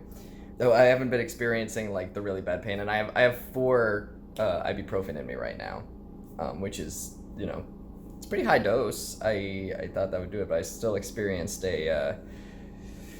one of the real bad ones that kind of just creeps up on you and then just grabs your internal organs and just squeezes them and just fucks you up for like 10 seconds of pain, I'd say. Like a solid like bump, like it's going, and then it starts to ease down. The whole process takes about 30 seconds, I would guess, from ramping up. It's like a roller coaster where it ramps up and then it, like, you're at the peak of pain for a bit and then it brings you slowly back down. So like a weird roller coaster. Because normally a roller coaster goes up and then it goes down, but this one has you plateauing for a bit in the pain zone. Just wanted to make note of that because like you might still, if you're gonna go through this, I want you to know I experienced some pain still, some real bad pain. But I'm getting my burrito bowl. Is that what that's called? It's fine. Everything's fine. I'm glad I'm not experiencing the pain anymore. More update on the arm. We are getting the urethra area, which is cool. And then he did a little patch right there. No, I had a thought this morning, and the thought was that all of my transition stuff physically, I will have gotten top surgery and gone on T and gotten phase 1 of phalloplasty before I am 30 years old. And I think I'll have phase 2 also before I'm 30. And all of this will have taken place over the course of 3 or 4 years. And that seems fast and really cool to me. But I do not know if it is because, and I'm gonna say something real dark, but it's true, is that there's not enough data because not enough of us have survived to this point. I'm so happy and confident and like living my best life because I was able to get this care, and it's because I have insurance and supportive friends and family. And there's a lot of us that don't. I would argue most of us don't. I don't know the statistic on that. Because even if they are supportive, they might be like, there's not enough education on the subject. So even if you have supportive parents, they might say or do stuff accidentally that's shitty and they don't know it yet, and that will affect your mental health. And that sucks that there's not enough of us that have survived to this point that I have enough information to know if 3 or 4 years is fast. But I hope I'm a good example at least. That, if you get this care and you get the attention that you need in order to live a happy, healthy life, you can do it. So at least there's that. I thought I was doing better, so I wanted to wean myself off of the ibuprofen, and I only took 2 this morning instead of the 4. And it's been an hour later, and I experienced some of the very, very bad pain. So, taking another 2. Not ready to wean off ibuprofen yet. Assembling my computer. It's looking all good. Hello, Khaleesi. It's interesting. I've been trying to, appreciate my body in forms before it becomes modified to be more like my true self. And I haven't really been able to lately. I've looked at things and been like, you know what, I'm good. I'm not gonna mourn this at all. Like with my stomach, I was like, let's appreciate this stomach before I get the scars on it. And I was kind of good. I was just kind of ready for them. I wasn't mourning my stomach at all for being unscarred, because that's, I guess, not what's supposed to happen. I don't know. It's interesting. I've just been thinking about it a lot with my arm because obviously my arm looks different from pre-transition. It's a lot hairier, and that feels really good. But I think I always knew that phalloplasty was the plan. So I try to look at it and be like, let's appreciate this before you get the scar on it. But I think I'm good. And because one, I have my other arm, which is, very hairy, and I get to see my tattoos, and it's really cool. So I get to see what the hair would be like on this arm before we make my dick. And also just the electrolysis, my arm is constantly changing texture and hair amount and all that shit. Hair amount pictures. But yeah, I'm good. I'm not gonna mourn it. Like, I feel really good and really happy. It's not something that I'm like, I keep being like, come on, appreciate it. You're gonna, it's never gonna look like this again. And I guess in my head it already doesn't. So maybe that's why. It's interesting. Very interesting. But a good sign, like the best sign. I'm very excited about that.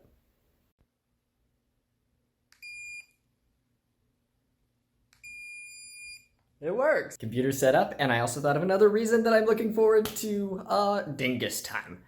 I don't know. Nope. Know what? We're keeping it. We live with our decisions here. We're making a decision. Dingus time is what I am calling phase 1. I'm sure the name will evolve several times, I'm sure. I am looking forward to not having to deal with the bumper on my what's it called? Enhancer is the word I keep coming up with. I'm having a brain fart. Extender enhancer. So right now for penetrative sex, I am wearing an extender with a bumper on it, and then it goes and it rubs on my dick while I'm inside of a person.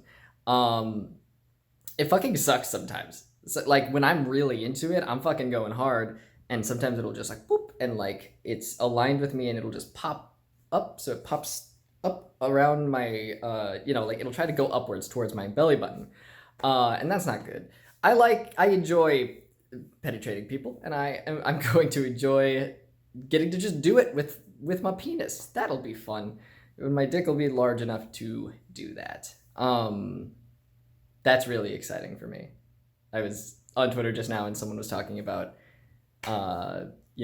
she's a cis woman, and she uses a thingy on the thingy, and it's exciting to think that I won't have to worry about that stuff anymore. That's exciting. It's very exciting. Don't have to deal with a harness. Sex is gonna be just fun, like so much more fun. Because the more stuff that I'm juggling, the harder it is for me to come. I haven't come while inside of a person in I want to say a year. When I was on like the bi-weekly dosages, when I was on the bi-weekly dosages is what I was trying to say. Doges. My sex drive was a lot more powerful, and so I think I was able to come easier during that, and I was able to like focus and come while inside of a person. But I haven't done that in a year. Usually I have to just like we're having sex, and then I finish them, and then they suck me off to finish me off. Now I can I'll be able to come inside a person. That's neat. We're having a good day. Oh hey, the quality's back. My computer is back up and running, so I am using my gamer hands to make a gamer throne. Gamer throne. And my cat Khaleesi's name comes from that show. I was just sitting here thinking about how I was so independent as a kid. And then once puberty happened, I started to lose my spark for life. But I still loved creating. I loved writing and acting. And I didn't understand where all the depression was coming from. Because I love acting. But I would get, I wanted to play the male roles. And I got cast in them, when they were able to. I could tell that, the people in charge were a little frustrated when they weren't able to cast me in things. Because if there were enough, or rather in the male roles, I was always in productions, but sometimes they couldn't really use me if there were like enough boys, cis boys in my class, and they couldn't sing, but you can't really, there are some roles that I wasn't cast in just because they did not want me in a romantic role with a girl. I went to Catholic school. And I also went to private school, and there was some expectation. And now that I'm older, I can look back and be like, I get it. But at the time, I was like, oh man, this sucks. I want to play the male leads. And now I get to. But anyway, I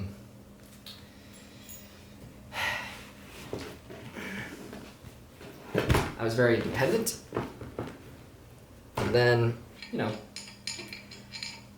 I became friends with someone who did not treat me good and made me think I couldn't survive without him. And so this very independent boy became codependent. And it didn't suit me at all. But I can see the similarities, you know, because my mom just keeps getting with men who suck. And she fucking rules. So why is that? Why do people who suck get with people who don't suck? Well, I've come to realize that our nature is too nice, and we just keep giving people chances even if they don't deserve them. We feel bad for them because the world is against them, or it seems, you know, because they're pieces of shit and people don't like them because they're pieces of shit, and then we feel like we have to be like, oh, they're not so bad. I call it the jerk paradox, and I'll be making a video on it eventually, but for now I'll just leave you with just the fact that, like, I just feel so happy. Here in this house, that's what these videos are, you know? Like, I've been able to make this house with my hands. I planned on getting here and hiring TaskRabbits to make all my furniture and hang my TV, and yet I am here, and I assembled all the IKEA furniture myself. I moved to this house by myself. I set up my computer, full setup. And I'm making this chair.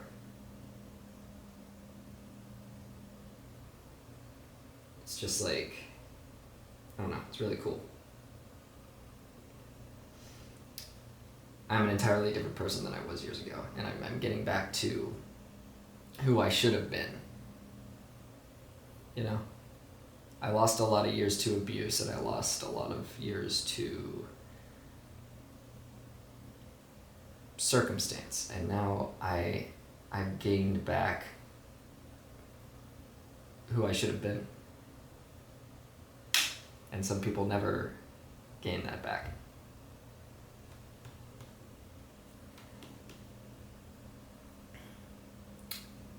But I guess these vlogs are over, right? This video, at least, you know, because I have my computer. I was filming the things on my phone because I didn't have my setup, and now I do. So I guess this is the end. But I'll see you for the next one. I assume the next episode is going to be phase 1. It's 2 months from now, right? Unless I think of something else to do in between.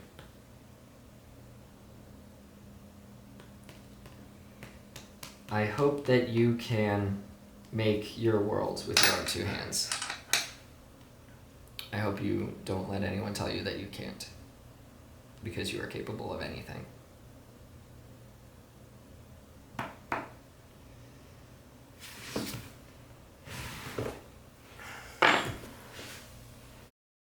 This video was made possible by Patreon because I am fully funded on Patreon and YouTube can suck my dick.